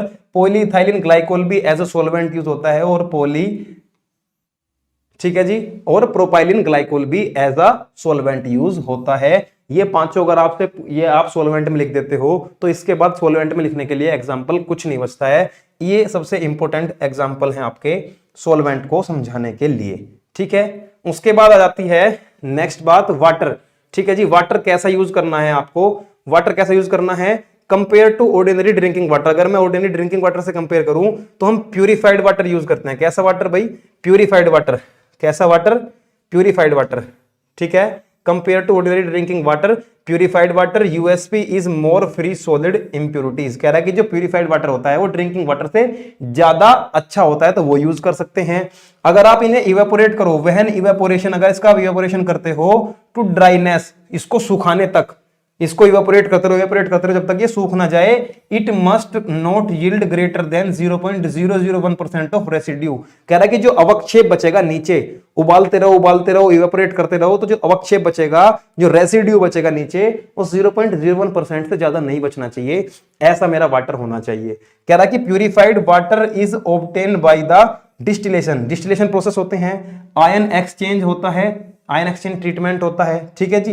रिवर्स ऑस्मोसिस, जिसे आप आरओ बोलते हो, आरओ वाटर, ठीक है, जिसे आप क्या बोलते हो भाई, आरओ वाटर बोलते हो। कैसा water, RO water, reverse osmosis बोलते हैं उसको। एंड अदर रिलेवेंट मेथड, और अदर रिलेवेंट मेथड हम यूज कर सकते हैं वाटर को प्यूरिफाई करने के लिए, ऐसा वाटर इस्तेमाल में लेने के लिए जिससे कोई दिक्कत ना आए मेरी फॉर्मुलेशन के अंदर, ऐसा मैं वाटर यूज कर सकता हूं, ठीक है भाई। आगे बढ़ते हैं। सिंपल सी बातें हैं भाई। प्रिजर्वेटिव्स की बात कर रहा है ये, देखो प्रिजर्वेटिव बेसिकली काम क्या होता है प्रिजर्वेटिव का, वो समझ लो। Preservative are added to prevent the microbial growth, ताकि मेरी फॉर्मुलेशन के अंदर जो माइक्रोबियल ग्रोथ है वो ना हो, ठीक है जी। माइक्रोब्स मेरी जो लिक्विड डोसेज फॉर्म है उसके अंदर न घुसे, ठीक है जी। चलो, preservative are necessary due to the chance of microbial growth, microbial growth के चांस क्या हो जाते हैं भाई, ज्यादा हो जाते हैं, तो हमें प्रिजर्वेटिव यूज करने पड़ते हैं। रॉ मटेरियल, ठीक है जी, और प्रोसेसिंग कंटेनर, इक्विपमेंट, सब के अंदर हम यूज करते हैं कि मेरा रॉ मटेरियल भी खराब ना हो तो भी प्रिजर्वेटिव चाहिए, ठीक है जी। जैसे फिनॉल, क्लोरोफॉर्म और बेंजोइक एसिड, ETC, ये इसके एग्जांपल हो जाते हैं। ये बात भी समझ में आ गई, ठीक है। अगर ये बात समझ में आ गई तो एंटीऑक्सीडेंट, एंटीऑक्सीडेंट के एग्जांपल समझो, जो ऑक्सीडेशन नहीं होने देते हैं। एस्कॉर्बिक एसिड यूज कर लेते हैं हम, सोडियम थायोसल्फेट यूज कर लेते हैं, सोडियम मेटासल्फेट यूज कर लेते हैं हमारे लिक्विड डोसेज फॉर्म के अंदर। लेबल कभी भी उठा के देखो तो ये प्रिजर्वेटिव के तौर पर आपको उसके लेबल पर लिखे मिलेंगे, कि देखना जरूर, उठा के देखना। सोल्यूबलाइजर क्या होते हैं, को सोलवेंट होते हैं एंड सरफेस एक्टिव एजेंट होते हैं। अगर कोई मेरा फॉर्मुलेशन वाटर के अंदर सोल्यूबल नहीं हो रही है तो ये एजेंट ऐड करने पर वो एक्टिव इंग्रेडिएंट वाटर के अंदर सोल्यूबल हो जाता है। तो लिक्विड डोसेज फॉर्म के अंदर हम सोल्यूबलाइजर भी यूज करते हैं, ठीक है जी। ऑर्गेनोलेप्टिक एजेंट क्या होते हैं, कलर एनहांस करने के लिए, फ्लेवर और स्वीटनिंग एजेंट्स हम इसके अंदर लिक्विड डोसेज फॉर्म के अंदर यूज करते हैं, ठीक है भाई। इतनी सी बात क्लियर, आगे बढ़ते हैं। सोल्युबिलिटी क्या होती है, ठीक है भाई, सोल्युबिलिटी क्या होती है वो समझ लो, ठीक है। सोल्युबिलिटी क्या होती है उसके बारे में बात करते हैं, ठीक है। Solute define as the amount of solute that can be disperse in the molecularly. देखो भाई, सोल्युबिलिटी बेसिकली क्या होता है, इस डेफिनेशन से छोड़ दो। जब एक सोल्यूट यानी कि विलेय, जब एक विलेय क्या होता है सोलवेंट के अंदर, सोलवेंट यानी कि विलायक के अंदर घुल जाता है, ठीक है जी। विलायक के अंदर पूरी तरह से घुल जाता है और घुलने के बाद क्या बनाता है, सॉल्यूशन बनाता है, ठीक है। तो इस विलेय की एबिलिटी, ठीक है, इस विलेय की, इस विलायक के अंदर घुल जाने की क्षमता क्या कहलाती है, सोल्युबिलिटी कहलाती है। इतनी सी बात क्लियर हुई। विलेय की विलायक के अंदर घुल जाने की क्षमता या घुल जाने की क्षमता क्या कहलाती है भाई? सोल्युबिलिटी कहलाती है। टेक्निक ऑफ सोल्युबलाइजेशन, सोल्युबलाइजेशन की टेक्निक्स क्या होती हैं? ठीक है, सोल्युबलाइजेशन की टेक्निक्स क्या होती हैं? बेसिकली कुछ टेक्निक्स के बारे में बात करेंगे। उन टेक्निक्स का मैं आपको नाम बता देता हूं भाई। ठीक है, उन टेक्निक्स का मैं आपको नाम बता देता हूं कि कौन कौन सी टेक्निक्स होती हैं। फैक्टर अफेक्टिंग सोल्युबलाइजेशन को पार्टिकल साइज करता है। देखो, अगर पार्टिकल साइज ज्यादा है, बड़ा है, तो सोल्युबिलिटी पे दिक्कत आएगी। अगर टेम्परेचर कम ज्यादा है, कोई चीज नहीं घुल पा रही है, आपने कभी भी देखा होगा शरबत बनाते हो तो आप अगर गर्म पानी में शरबत बनाओ तो जल्दी घुल जाती है मेरी चीनी, ठंडे पानी में नहीं घुलती, तो टेम्परेचर भी इफेक्ट करता है। प्रेशर बढ़ा दोगे तो चीजें घुल जाती हैं, प्रेशर घटा दोगे तो चीजें फिर से दूर दूर हो जाती हैं। मोलिकुलर साइज भी डिपेंड करता है। ठीक है जी, nature of solute and solvent, solvent और सोल्यूट के बीच में कैसी बॉन्डिंग है वो भी डिपेंड करती है सोल्युबिलिटी के ऊपर। अगर ये अलग अलग नेचर के हैं तो घुलेंगे ही नहीं। पोलरिटी भी डिपेंड करती है, सोल्यूट और सोलवेंट अगर सेम नेचर के हैं, दोनों पोलर नेचर के हैं, तो जल्दी मिल जाएंगे। अगर पॉलीमॉर्फिज्म, पॉलीमॉर्फिज्म का मतलब होता है अपर रूप, एक सब्सटेंस के एक से अधिक रूप अगर हैं तो वो क्या करते हैं? सोल्युबिलिटी को इफेक्ट करते हैं, सोल्युबिलिटी में दिक्कत पैदा करता है अगर एक से अधिक मेरे रूप हैं तो। समझ गए? कभी कभी फायदा भी हो जाता है, मेरा एक रूप घुलनशील नहीं है लेकिन दूसरा रूप घुलनशील है, तो मैं उसका फायदा उठा सकता हूं, उसको घोल के लिक्विडोसिस फॉर्म बना सकता हूं। ठीक है, ये बात समझ में आ गई आपकी? बताओ भाई मुझे फटाफट, ये बात समझ में आ गई आपकी? ठीक है, अब कुछ सोल्युबिलिटी एनहांसमेंट की टेक्निक्स होती हैं। नीड क्यों पड़ रही है इसकी? ठीक है जी, नीड क्यों पड़ रही है? तो देखो, नीड इसलिए पड़ रही है, कुछ मेरे सब्सटेंस ऐसे हैं, जैसे ऑयल एंड वाटर टाइप की बात कर लेता हूं मैं। ठीक है, कभी कभी क्या है, ऑयल के अंदर वाटर नहीं डिसॉल्व हो पाता। ठीक है जी, कभी कभी क्या है, मेरा सॉलिड जो होता है वो मेरे लिक्विड के अंदर डिसॉल्व नहीं हो पाता। ठीक है जी, कुछ प्रिपरेशन कैसी होती हैं? हाइड्रोफिलिक होती हैं। कुछ सब्सटेंस क्या होते हैं? हाइड्रोफिलिक, यानी कि वाटर लविंग होते हैं, तो वाटर में घुल जाएंगे। लेकिन कुछ हाइड्रोफोबिक भी होते हैं, हाइड्रोफोबिक जो वाटर में नहीं घुलते, तो उन्हें घोलने के लिए हम कुछ टेक्निक्स यूज करते हैं। तो उन्हें घोलने के लिए ही हमें इसकी सोल्युबिलिटी को बढ़ाने की जरूरत पड़ रही है। क्लियर है मेरी बात? ठीक है, चलो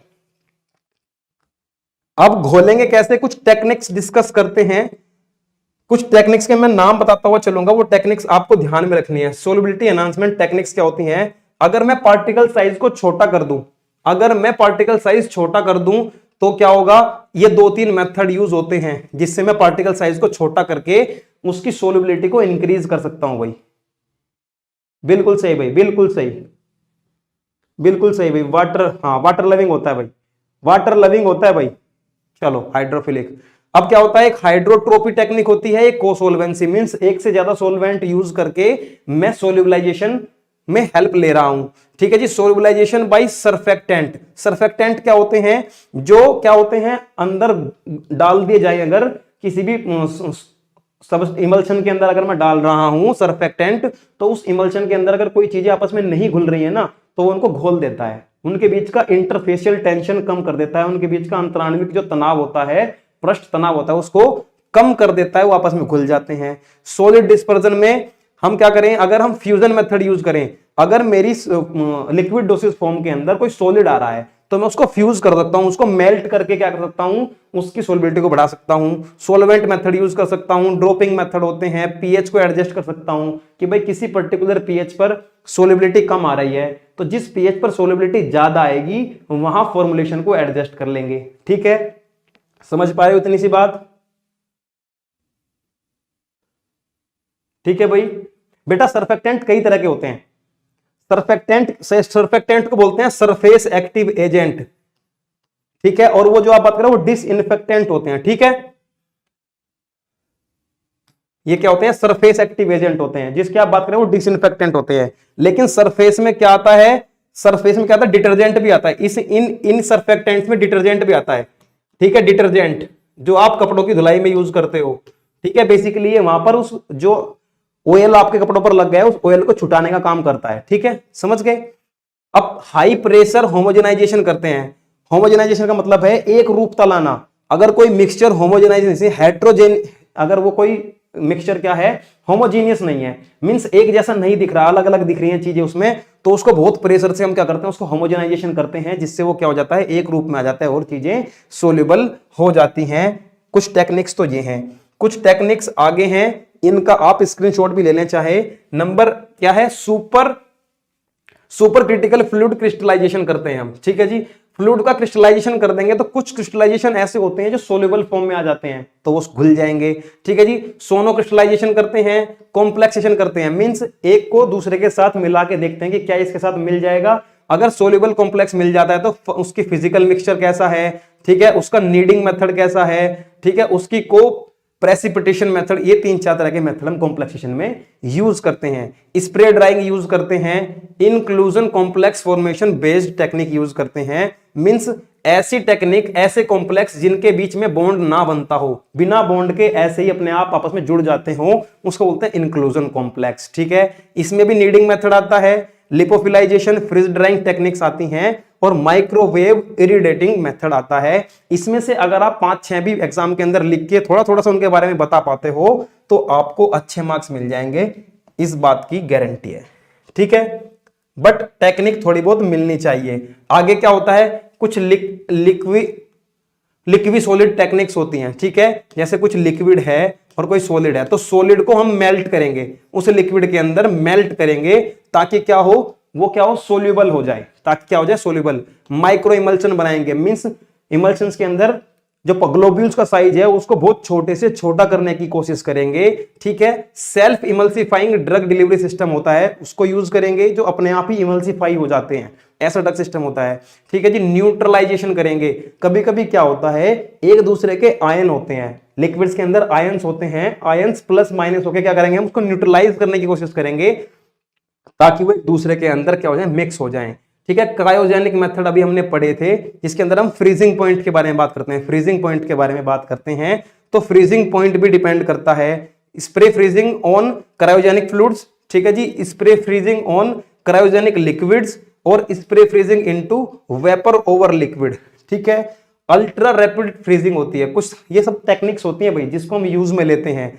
पॉलीमेरिक अल्ट्रेशन होता है, ठीक है जी, पॉलीमराइजेशन कर देते हैं जिससे अल्ट्रेशन हो जाता है, और साल्ट फॉर्मेशन कराने की कोशिश करते हैं, जहां पर साल्ट का फॉर्मेशन ना हो रहा हो वहां कोशिश करते हैं कि साल्ट का फॉर्मेशन हो जाए। किसका फॉर्मेशन हो जाए भाई, साल्ट का फॉर्मेशन हो जाए। अगर साल्ट का फॉर्मेशन हो जाता है लिक्विड डोसेज फॉर्म के अंदर तो उसकी सोल्युबिलिटी क्या हो जाती है भाई, एनहांस हो जाती है। ये बात समझ में आ गई, ये बात समझ में आ गई। आगे बढ़ते हैं, बात करते हैं अगले यूनिट की भाई, यूनिट 3 पे आते हैं, ठीक है। यूनिट 3 पे आते हैं। यूनिट 3 क्या है भाई, मोनोफेजिक डोसेज फॉर्म, यानी कि एक फेज। मोनोफेज का मतलब होता है एक फेज, ठीक है जी। जो एक फेज की बात करते हैं हम वहां मोनोफेजिक बोलते हैं, ठीक है जी। मोनोफेजिक डोसेज फॉर्म क्या होती है, बेसिकली लिक्विड प्रिपरेशंस होते हैं कंटेनिंग 2 और मोर कंपोनेंट इन वन फेज। देखो कितनी फेज है भाई, 2 या 2 से अधिक कंपोनेंट तो होंगे लेकिन मिलके केवल एक फेज बनाएंगे। It is represented by true solution, इसको बोलते हैं ट्रू सॉल्यूशन, ठीक है।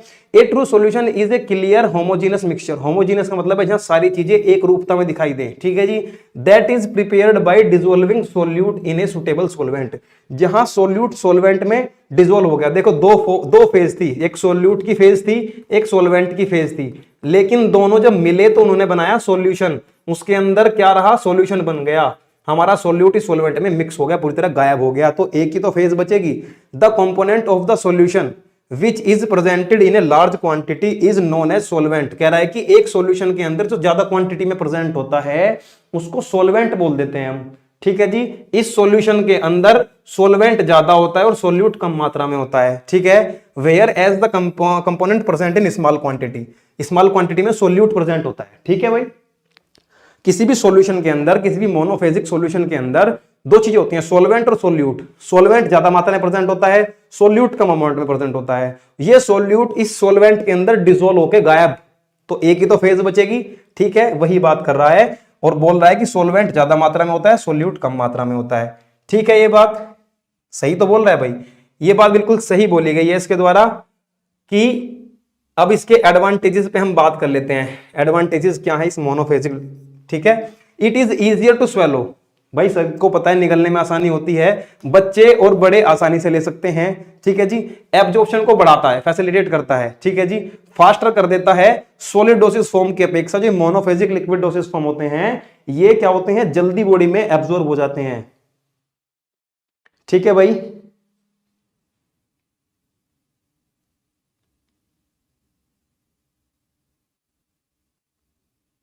हाँ बेटा ठीक है, 5 टाइप्स लिख लो, 5 टाइप्स लिख दो, काफी हैं, बट आप उनको थोड़ा थोड़ा सा डिस्कस जरूर करना है एग्जाम में। ठीक है। ठीक है। पाउडर डोसेस फॉर्म आपको खुद पढ़ना है। पाउडर डोसेस फॉर्म आपको एक बार पढ़ाया भी जा चुका होगा। पाउडर डोसेस फॉर्म आपको खुद पढ़ना है। पाउडर तो रोज आपके पास रहते ही हैं। ठीक है भाई। आपको सबसे पहले काम क्या करना है, घर पे जो भी पाउडर फॉर्म होगी ना, एक बार पाउडर डोसेस फॉर्म पढ़ो, उसके बाद घर पे जितने भी पाउडर होते हैं उनके लेबल पढ़ो आपको बहुत आसानी होगी चीजों को समझने में। ठीक है जी। इसके बाद क्या बोला, इसने समझ लो, अभी यहां पे समझ लो, यहां आ जाओ फटाफट। It is the homogeneous there give uniform dosage than suspension and emulsion which need shaking. कह रहा है कि सस्पेंशन और इमल्शन में क्या है, हमें जरूरत पड़ती है, क्योंकि दो फेज हैं, दो फेज कभी भी स्टेबल नहीं रह पाएंगी। ये दो फेज हैं, कभी ये इधर आ जाएगी, ये इधर आ जाएगी, ये नीचे आ जाएगी, ये ऊपर चली जाएगी। लेकिन जो मोनोफेजिक होता है उसमें एक ही फेज है, तो इसलिए जो बाईफेजिक होता है ना, इसको तो हमें क्या करना पड़ता है, शेकिंग करनी पड़ती है। लेकिन मोनोफेजिक में ऐसा कुछ नहीं होता। ठीक है जी। इमल्शन और सस्पेंशन को हमें दो फेज होने के कारण शेक करना पड़ता है। Simple and fast formulate. ठीक है जी। ये क्या होता है, सिंपल होता है और फास्ट, बहुत तेजी से फॉर्मुलेशन इसकी हम बना सकते हैं। It can be administered by various route, अलग अलग रूट से दे सकते हैं, ओरली भी दे सकते हैं, पेरेंटरली भी, इंजेक्शन, एनिमा, रिक्टल, ओटी की यूज भी कर सकते हैं, नेसल यूज भी कर सकते हैं, ऑप्थेल्मिक प्रिपरेशन। ये सारी टर्म्स मैंने आपको पहले ही क्लास में क्लियर कराई थी। ठीक है जी। पहले ही यूनिट 1 में क्लियर कराई थी कि क्या क्या होती हैं सारी टर्म्स। ठीक है। तो इसके एडवांटेजेस यही हो जाते हैं मोनोफेजिक डोसेस फॉर्म के। तो आगे बढ़ते हैं और बात करते हैं किस बारे में भाई, जिसके एडवांटेजेस होते हैं वो उसके डिसएडवांटेजेस भी होते हैं। ज्यादा बल्क में बन जाता है, क्या होता है भाई, बल्की बन जाता है, ज्यादा हैवी बन जाता है। ठीक है। बल्की होता है। ठीक है। Difficult to transport and store करना और ट्रांसपोर्ट करना दिक्कत हो जाती है। Water is commonly used vehicle होता है which is prone to microbial growth. कह रहा कि वाटर सबसे ज्यादा यूज होता है इसके अंदर एज ए सॉल्वेंट, तो वाटर के अंदर माइक्रो ऑर्गेनिज्म जल्दी आ सकते हैं, इस वजह से ये किसका डिसएडवांटेज हो जाता है, इसलिए हमें इसकी प्रिजर्वेशन की ज्यादा जरूरत पड़ती है। समझ गए। When expose to direct sunlight it may undergo hydrolysis. कह रहा कि डायरेक्ट सनलाइट के प्रोटेक्ट उसमें एक्सपोजर में आते ही ये खराब होना स्टार्ट हो जाते हैं। So need to cool in stored in cool in dark place.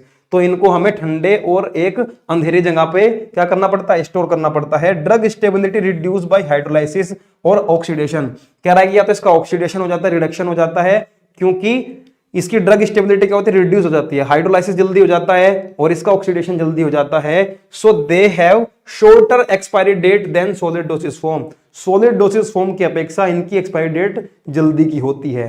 क्यों होती है भाई, एक तो सनलाइट भी इन्हें खराब कर सकती है, माइक्रोबियल ग्रोथ भी जल्दी हो सकती है, तो इसी वजह से इनका हाइड्रोलाइसिस भी हो जाता है और ऑक्सीडेशन भी जल्दी हो जाता है, इसलिए जल्दी एक्सपायर हो जाती हैं। अदर मेजर साइन जो होते हैं, ड्रग इंस्टेबिलिटी और कलर चेंज, इनका कलर भी चेंज हो जाता है भाई। ठीक है जी। और प्रेसिपिटेशन आ जाता है। जितनी ये क्लियर सॉल्यूशन हमने इनको बनाने के टाइम पे, रेडी करने के टाइम पे जो इतना क्लियर ये होते हैं ना, ऐसे ही जैसे मान के चलो तो इसके अंदर हमें प्रेसिपिटेट दिखने लगते हैं। ये बिल्कुल क्लियर सॉल्यूशन था, लेकिन हमें जगह जगह ऐसे प्रेसिपिटेट देखने को मिलने लगते हैं, जिससे हम कह सकते हैं कि माइक्रोबियल ग्रोथ हो गई है। ठीक है जी। माइक्रोबियल ग्रोथ हो जाती है इसके अंदर, जिस वजह से प्रेसिपिटेशन हो सकता है।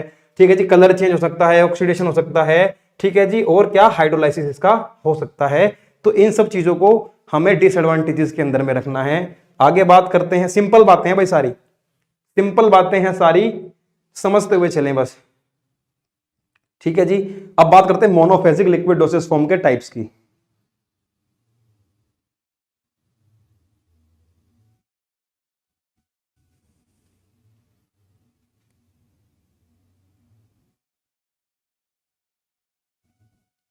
देखो भाई, एफरवेसेंट वे होते हैं, जो एफरवेसेंट क्या होते हैं, जैसे उनको वाटर के अंदर डालोगे तो वो एफरवेसेंट देंगे, आपको फ्यूम सी उड़ती हुई दिखाई देंगे, लेकिन नॉन एफरवेसेंट में ऐसा नहीं होता है। बाकी डेफिनेशन आप एक बार बुक से पढ़ें तो आपको ज्यादा क्लियर हो जाएगा। मोनोफेजिक डोसेज फॉर्म पे आओ, बात करो liquid meant for internal administration. कुछ ऐसे लिक्विड होते हैं जो हम इंटरनली यूज करते हैं, जैसे सिरप, कफ सिरप हो गया, मिक्सचर हो गई, एलेक्सर्स हो गई, लिंकटसिस हो गई, कफ कफ कफ के लिंकटसिस आते हैं भाई, ठीक है, खांसी के सिरप भी आते हैं और लिंक्टसिस भी आते हैं। ठीक है, तो ये हम इंटरनली यूज करते हैं, कुछ हम एक्सटर्नली यूज करते हैं, वो पढ़ेंगे हम। लिक्विड एक्सटर्नली कैसे, जो जिनको हम स्किन पर अप्लाई कर रहे हैं, लोशन, लिनीमेंट, लिनीमेंट पता है ना मैं तेरे को, घुटने में दर्द होगा, किसी को हाथ में चोट लग गई तो लिनीमेंट आते हैं लगाने के, उनको लगा लिया हमने। ठीक है, कोलोइडन्स आते हैं और पेंट्स होते हैं, ठीक है, जो स्किन पर लगाए जाते हैं। लिक्विड यूज इन माउथ, ठीक है जी, एक्सटर्नली ही यूज हो रहा है, आप मुंह में लोगे, गरारे करके बाहर डाल दोगे, ऐसे होते हैं गार्गल। माउथ वॉश करने के लिए, कोई इन्फेक्शन हो गया, दांत से कट गया, कोई आपका गाल कट गया अंदर से, तो माउथ वॉशेज आते हैं।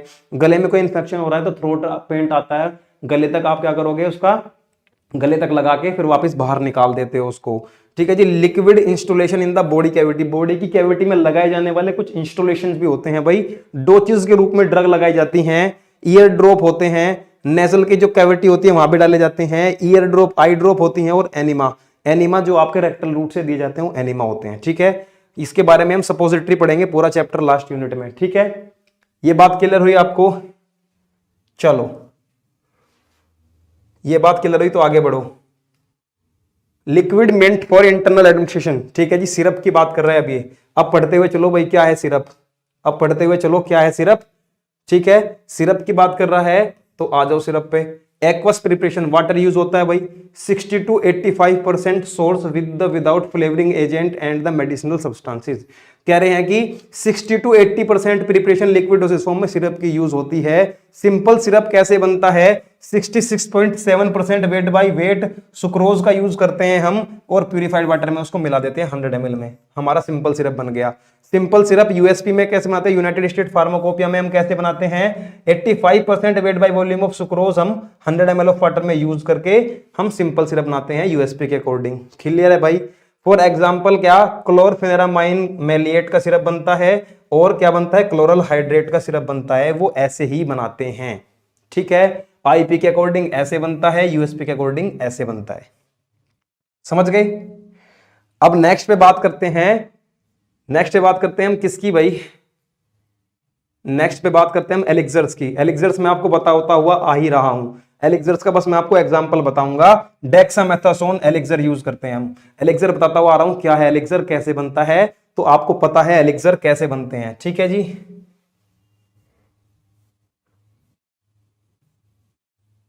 चलो जी, इसने क्या बोला, अब बात करते हैं गार्गल्स की, गरारे करने के लिए कुछ एंटी, ठीक है जी, एक्वस सॉल्यूशन वाटर में मिला के बनाते हैं। एंटीसेप्टिक्स होते हैं वो, कुछ एंटीबायोटिक्स यूज करते हैं इसके अंदर, जिससे कि थ्रोट का इन्फेक्शन ठीक हो सके।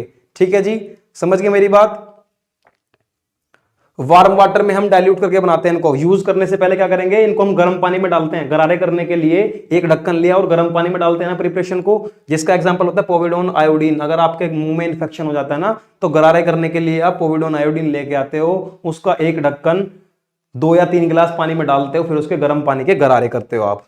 ठीक है, ये उसी की बात कर रहा है। बिल्कुल फिजिकल चीजें स्टार्ट हो गई, प्रैक्टिकल चीजें स्टार्ट हो गई हैं, तो समझना भी आपके लिए आसान होना चाहिए भाई, समझना भी आपके लिए आसान होना चाहिए। माउथ वॉश क्या होता है, देखो माउथ वॉश मुंह को वॉश करने के लिए एक्वस सॉल्यूशन होता है। ठीक है जी, वाटर के साथ, एक्वस मींस वाटर, वाटर की बात कर रहा है। ठीक है, ठीक है जी, प्लेजेंट टेस्ट, अपने माउथ का जो क्या होता है प्लेजेंट टेस्ट करने के लिए और ऑर्डर को यूज करने के लिए। Clean and deodorise the buccal cavity, कह रहा है कि जी ये बकल कैविटी होती है ना, ये गाल के अंदर वाली जो कैविटी होती है, इसको क्या करने के लिए, क्लीन करने के लिए, और इसको डिओड्राइज करने के लिए, साफ करने के लिए हम माउथ वॉश यूज करते हैं। ठीक है जी, एंटीसेप्टिक और एस्ट्रिंजेंट प्रॉपर्टी होती है। एस्ट्रिंजेंट क्या होता है भाई, एस्ट्रिंजेंट जो हमारी इसके अंदर ब्लड निकल रहा है ना, ब्लड के ऊपर आपने क्या लगा दी, फिटकरी, जिसको इंग्लिश में बोलते हैं एलम, फिटकरी। फिटकरी क्या करती है, हमारे ब्लड के अंदर जो प्रोटीन होती है ना, उसका थक्का जमा देती है, उसको प्रेसिपिटेट कर देती है। ठीक है, और उससे हमारा ब्लड बंद हो जाता है। ऐसे ही अगर हमारे मुंह के अंदर इन्फेक्शन हो रहा है कहीं और ब्लड आ रहा है, तो ये माउथ वॉशेस क्या होते हैं, इनकी एस्ट्रिंजेंट प्रॉपर्टी होने के कारण वो ब्लड तुरंत के तुरंत हमारे मुंह से बंद हो जाता है, इन्फेक्शन ठीक होने लगते हैं। ठीक है जी, रिफ्रेशमेंट के लिए यूज करते हैं, और कोई एंटीसेप्टिक अगर कोई दिक्कत हो रही है उसके लिए यूज करते हैं। ठीक है जी, एंटीबैक्टीरियल एक्टिविटी अगर माउथ के अंदर है उसको क्लियर करता है। प्रिवेंट हेलोस्टोसिस, यानी कि आपके मुंह के अंदर से गंदी बदबू आ रही है, उसको भी ये हेलोस्टोसिस मींस होता है बैड ब्रीदिंग, गंदी बदबू आना, उसको भी ये ठीक करता है। ठीक है जी, चलो समझ पा रहे हो? ठीक है, चलो भाई समझ पा रहे हो। चलो तो इसके एग्जाम्पल क्या है, एंटीसेप्टिक फिनोल डेरिवेटिव्स इसके एग्जाम्पल हो जाते हैं। ठीक है, एंटीसेप्टिक फिनोल डेरिवेटिव्स इसके एग्जाम्पल हो जाते हैं भाई। ठीक है, माउथ वॉश के बाद आता है भाई क्या, थ्रोट पेंट। क्या आता है भाई, थ्रोट पेंट। थ्रोट पेंट में क्या होता है, विस्कस लिक्विड होता है भाई, थोड़ा सा गाढ़ा लिक्विड होता है। Preparation used for mouth and the throat infection, आपके मुंह में या गले में कोई इन्फेक्शन हो गया है उसके लिए यूज में होता है। बेसिकली विस्कस बनाने के लिए ग्लिसरीन यूज करते हैं। ठीक है जी, ग्लिसरीन यूज करते हैं। ग्लिसरीन स्वीट टेस्ट प्रोवाइड करता है प्रिपरेशन को। ठीक है, फिनोल ग्लिसरीन यूज करते हैं और कंपाउंड आयोडीन इसके अंदर हम यूज कर लेते हैं, जिससे मेरा थ्रोट पेंट बन जाता है। बेसिकली ग्लिसरीन इसमें हम यूज में लेते हैं। तो आगे बात करता हूं भाई, मैं आगे किसकी बात करता हूं, liquid meant for external administration. ठीक है जी, इंस्टॉल इन द बॉडी। देखो नेजल ड्रॉप के लिए, नेजल के लिए, नेजल कैविटी में डालने के लिए मैं नेजल ड्रॉप बनाता हूं। बेसिकली क्या होते हैं, नाक के थ्रू डाले जाते हैं भाई। क्या, नाक के थ्रू डाले जाते हैं। नोज के अंदर कोई इन्फेक्शन हो गया है या फिर अपर रेस्पिरेटरी ट्रैक्ट है मेरा, उसमें कोई इन्फेक्शन है, प्रॉब्लम है, तो नाक में मैं ये ड्रॉप डालूंगा। ठीक है, जिससे क्या होगा, मेरी जो नोस्ट्रिल्स होते हैं, usually help of A dropper, एक ड्रॉपर की हेल्प से मैं इनको नाक में डाल लेता हूं, जिससे मेरा कोई इन्फेक्शन होता है वो ठीक हो जाता है। जैसे ऑक्सीमेटाजोलिन हाइड्रोक्लोराइड और नेजल ड्रॉप्स इसमें आ जाती हैं भाई। ठीक है, क्लियर है। प्रैक्टिकल चीजें हैं, प्रैक्टिकल चीजें हैं, फटाफट समझते हुए चलना। जैसे ओट्रोविन का एग्जांपल है। ठीक है, ओट्रोविन आता है नाक में डाला जाता है। अब आता है एनिमाज। एनिमा क्या होते हैं, एक्वस और oily solution that is introduce into the rectum route, जहां से आप मल त्याग करते हो, जहां से आप फ्रेश होते हो सुबह उठने के बाद, उस रूट से दिए जाते हैं। ठीक है जी, through anus cleaning, therapeutic and the diagnostic purpose. कह रहा है कि डायग्नोस्टिक पर्पस के लिए आपको कुछ डायग्नोस करना है या फिर आपको कुछ थेरेप्यूटिक इंपैक्ट है, वहां कोई इन्फेक्शन आ गया, उस इन्फेक्शन को ठीक करने के लिए एनिमाल्स दिए जाते हैं रेक्टल रूट से, उनको बोलते हैं एनिमल्स। ये क्या हो सकते हैं, ये लिक्विड प्रिपरेशन भी होती हैं।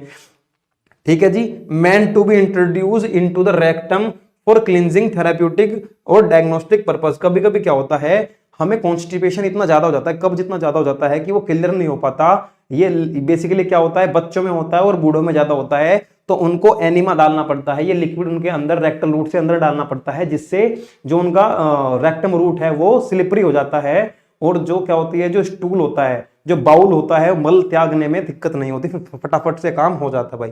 इवैक्यूएशन एनिमास और rectal injection employed to evaluate the bowel. देखो उसी बाउल की बात कर रहा है, मल त्यागने की बात कर रहा है इन कॉन्स्टिपेशन, कब्ज के अंदर, बिफोर एन ऑपरेशन। ऑपरेशन से पहले अगर आपको कब्ज की शिकायत है तो ये एनिमास दिए जाते हैं ताकि बिल्कुल पेट साफ कराया जा सके। एनिमास ऑफ सोप के एनिमास होते हैं, सोडियम फॉस्फेट एनिमास होता है, ओलिव एंड अरेचिस ऑयल के भी एनिमास होते हैं। कुछ ऑयली, मैंने बताया था ना ऊपर ही, ऑयली एनिमास होते हैं, तो ये एग्जांपल में आ गया अरेचिस ऑयल एनिमास। ठीक है, चलो भाई इतनी सी बात समझ में आ गई आपकी, इतनी सी बात समझ में आ गई। लिक्विड मेंट फॉर एक्सटर्नल, देखो लिनिमेंट्स होते हैं। लिनिमेंट्स क्या होता है वो समझ लो। ऑयली लिक्विड प्रिपरेशन होती है, intended for external application with rubbing action of the area, किसी भी एरिया पे। जैसे मेरे को यहाँ चोट लग गई है, मेरे घुटने में दर्द है, तो ये ऑयली लिनिमेंट होते हैं। जब को रगड़ते रहोगे आप, इन पर रगड़ते रहोगे तो वो अंदर घुस जाते हैं स्किन के। यूज टू रिलीफ पेन, देखो पेन के लिए, स्टिफनेस, ज्यादा स्टिफनेस आ गई है, सख्तपन हो गया है, such as for muscles spasm, muscle में खिंचाव आ गया है तो लिनिमेंट यूज कर सकता हूं। अर्थराइटिस यानी कि मेरे को अगर गठिया हो गया है, बाय वगैरह है, दर्द रहता है, तो भी मैं ये लिनिमेंट्स यूज करता हूं। द लिनिमेंट्स में अल्कोहलिक, ऑयली सॉल्यूशन और इमल्शन, कुछ भी हो सकता है भाई, इमल्शन भी हो, अल्कोहलिक सॉल्यूशन भी हो सकता है। लिक्विड और semi solid preparation meant for the application to the skin, कह रहा है कि ये सेमी सॉलिड भी हो सकता है लेकिन मोस्टली लिक्विड ही होता है, और हम स्किन के ऊपर हम इसको टॉपिकली अप्लाई करते हैं। तो ये होते हैं भाई लिनिमेंट्स। शुरू से कई बार आ चुका है लिनिमेंट वर्ड, और मैं तभी आपको बताता हुआ आ रहा हूं। ठीक है, लोशंस की बात कर लो। लोशंस क्या होता है, topically preparation with a low to medium viscosity. ठीक है जी, कम से लेके और मीडियम तक इसकी विस्कोसिटी, यानी कि विस्कस तो ये होता है, गाढ़ा होता है। Use to moisturise dry skin, dry skin के अंदर नमी लाने के लिए ये यूज में लिया जाता है। लोशंस आर लिक्विड प्रिपरेशन, ये क्या होते हैं, बेसिकली लिक्विड प्रिपरेशंस होते हैं। ठीक है, ये बेसिकली क्या होते हैं, लिक्विड प्रिपरेशन होते हैं, एक्सटर्नल यूज होते हैं विदाउट फ्रिक्शन। कह रहा है कि घर्षण की जरूरत नहीं होती, हमें इन पे ज्यादा घर्षण, ज्यादा रगड़ की जरूरत नहीं होती, आराम से लग जाते हैं स्किन के ऊपर। लोशन ऐसा होता है कि स्किन के ऊपर आराम से लग जाता है। आपकी स्किन ड्राई हो रही है, सर्दियों में देखा होगा हाथ खींचते हो ऐसे, तो आपको यहाँ पे लाइन खींचती हुई दिखाई, तो उसको ड्राइनेस बोलते हैं। उसी ड्राइनेस, कभी कभी आप फेस वॉश कर लेते हो तो करने के बाद आपका फेस पे खिंचाव महसूस होता है, ड्राइनेस महसूस होती है, तो आप लोशन लगाते हो फेस पे, ठीक है जी।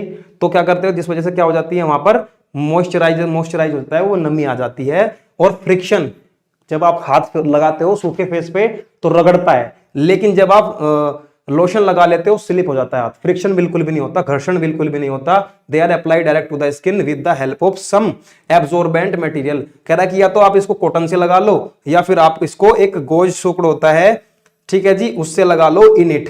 कह रहा है कि इसके अंदर ही होता है, ताकि वो, जैसे आपने लोशन ली, एक रुई पकड़ी हाथ में, उसको लोशन पे लगाया और पूरे फेस पे स्किन पे ऐसे लगा लिया, ठीक है। तो कैलेमाइन लोशन होता है और बेबी लोशन आते हैं जो ज्यादा यूज में लिए जाते हैं, उनकी ये बात करता है। बताओ इतनी सी बात समझ गए या नहीं समझे? बताओ भाई, इतनी सी बात समझ गए या नहीं समझे? बताओ फटाफट। कंसिडरेशन, किन किन चीजों का ध्यान में रखना है वो बात समझ लो। अब किन किन चीजों को ध्यान में रखना है, देखो सबसे पहली बात है, फॉर्मुलेशन को बनाते समय क्या क्या चीजों का ध्यान रखना है कि सोल्युबिलिटी अच्छी हो, स्टेबिलिटी भी अच्छी हो, प्रिजर्वेटिव आप अच्छे से यूज करें ताकि फॉर्मुलेशन खराब ना हो, फार्मास्यूटिकल एलिजेंस मतलब कि उसको दिखने में, वो दिखने में अच्छी लगनी चाहिए, मतलब विस्कोसिटी, उसकी जो विस्कोसिटी गाढ़ापन है उसको मॉडिफाई करने के लिए उसके अंदर विस्कोसिटी मॉडिफायर्स डाले जाएं ताकि उसकी विस्कोसिटी खराब ना हो, उसका गाढ़ापन खराब ना हो। स्वीटनिंग एजेंट डाले जाएं, अगर आप उसको खाते हैं उन चीजों को आप, तो वो क्या हो, बेकार ना लगे। फ्लेवरिंग एजेंट ऐड करें, दिखने में कलरिंग एजेंट ऐड करें तो कि दिखने में अच्छी हो। मैन्युफैक्चरिंग कंसिडरेशन, मैन्युफैक्चरिंग करते टाइम रॉ मटेरियल अच्छे से अच्छा यूज करें, रॉ मटेरियल का ध्यान रखना है। इक्विपमेंट अच्छे से यूज करें, अच्छे साफ सफाई वाले इक्विपमेंट हो, अच्छे कर्मचारी उनको चलाते हो, सब अच्छे से चलाना जानते हो। मैन्युफैक्चरिंग प्रोसीजर, जो स्टैंडर्ड प्रोसीजर है मैन्युफैक्चरिंग करने का उसी को ही फॉलो करें, उससे अलग अगर कोई प्रोसीजर फॉलो करते हैं तो दिक्कत आ सकती है, फॉर्मुलेशन खराब हो सकती है। क्लियर हुई इतनी सी बात? ठीक है जी। कंक्लूजन क्या निकल के आता है, liquid dosage form administer to children and elderly as well as the patient, ये उनको दिया जा सकता है कि जो बच्चों को और बूढ़ों को दिया जा सकता है, ये कंक्लूजन निकल के आता है। दूसरा कंक्लूजन क्या है भाई, during the formulation monophasic liquid dosage form solubility of active pharmaceutical ingredient should be consideration, hence appropriate solvent must be used in the formulation. ये कह रहा है कि जब आप कोई भी सॉल्यूशन बना रहे हैं मोनोफेजिक, तो एक्टिव फॉर्मूले जो एक्टिव इंग्रेडिएंट है ना, उसके लिए ऐसा सोलवेंट आपको यूज करना है ताकि वो आसानी से उसके अंदर डिसोल्व हो जाए, आसानी से उसके अंदर घुल जाए। ठीक है भाई। देखो बेटा, लोशन होता है थोड़ा सा गाढ़ा, लोशन थोड़ा सा गाढ़ा होता है, लेकिन लिनिमेंट क्या होता है, लिनिमेंट होता है ऑयली। ठीक है, आपको स्किन पे कहीं पेन हो रहा है, ठीक है, लोशन होता है आपकी फैशन पर्पज के लिए, आपकी ब्यूटी को बढ़ाने के लिए, मॉइस्चराइजर, नमी आ जाए स्किन में। लेकिन लिनिमेंट होता है ट्रीटमेंट में यूज, आपको कहीं पे पेन हो रहा है, आपको कहीं पे दर्द है, उन सब चीजों के लिए लिनिमेंट यूज होता है। समझ गए? अब और कमेंट ना करो बेटा, ठीक है। लिनिमेंट में समझ गए आप क्या डिफरेंस है? हाँ, ओके, कॉपी पेस्ट मत करो, ठीक है। अब नेक्स्ट क्या है, the solubility and the stability are major problem of liquid dosage form. Liquid dosage form के लिए सोल्युबिलिटी और स्टेबिलिटी मेजर प्रॉब्लम है, उनकी सोल्युबिलिटी और स्टेबिलिटी लाने में टाइम लगता है हमें, ठीक है। But with the use of solubility enhancement techniques, जो हमने सोल्युबिलिटी एनहांसमेंट टेक्निक पढ़ी, उनका यूज करके हम क्या कर सकते हैं, जो पुअरली सोल्यूबल ड्रग है उनको इजीली सोल्यूबल बना सकते हैं। समझ गए? कंक्लूजन ये निकल के आता है, ठीक है।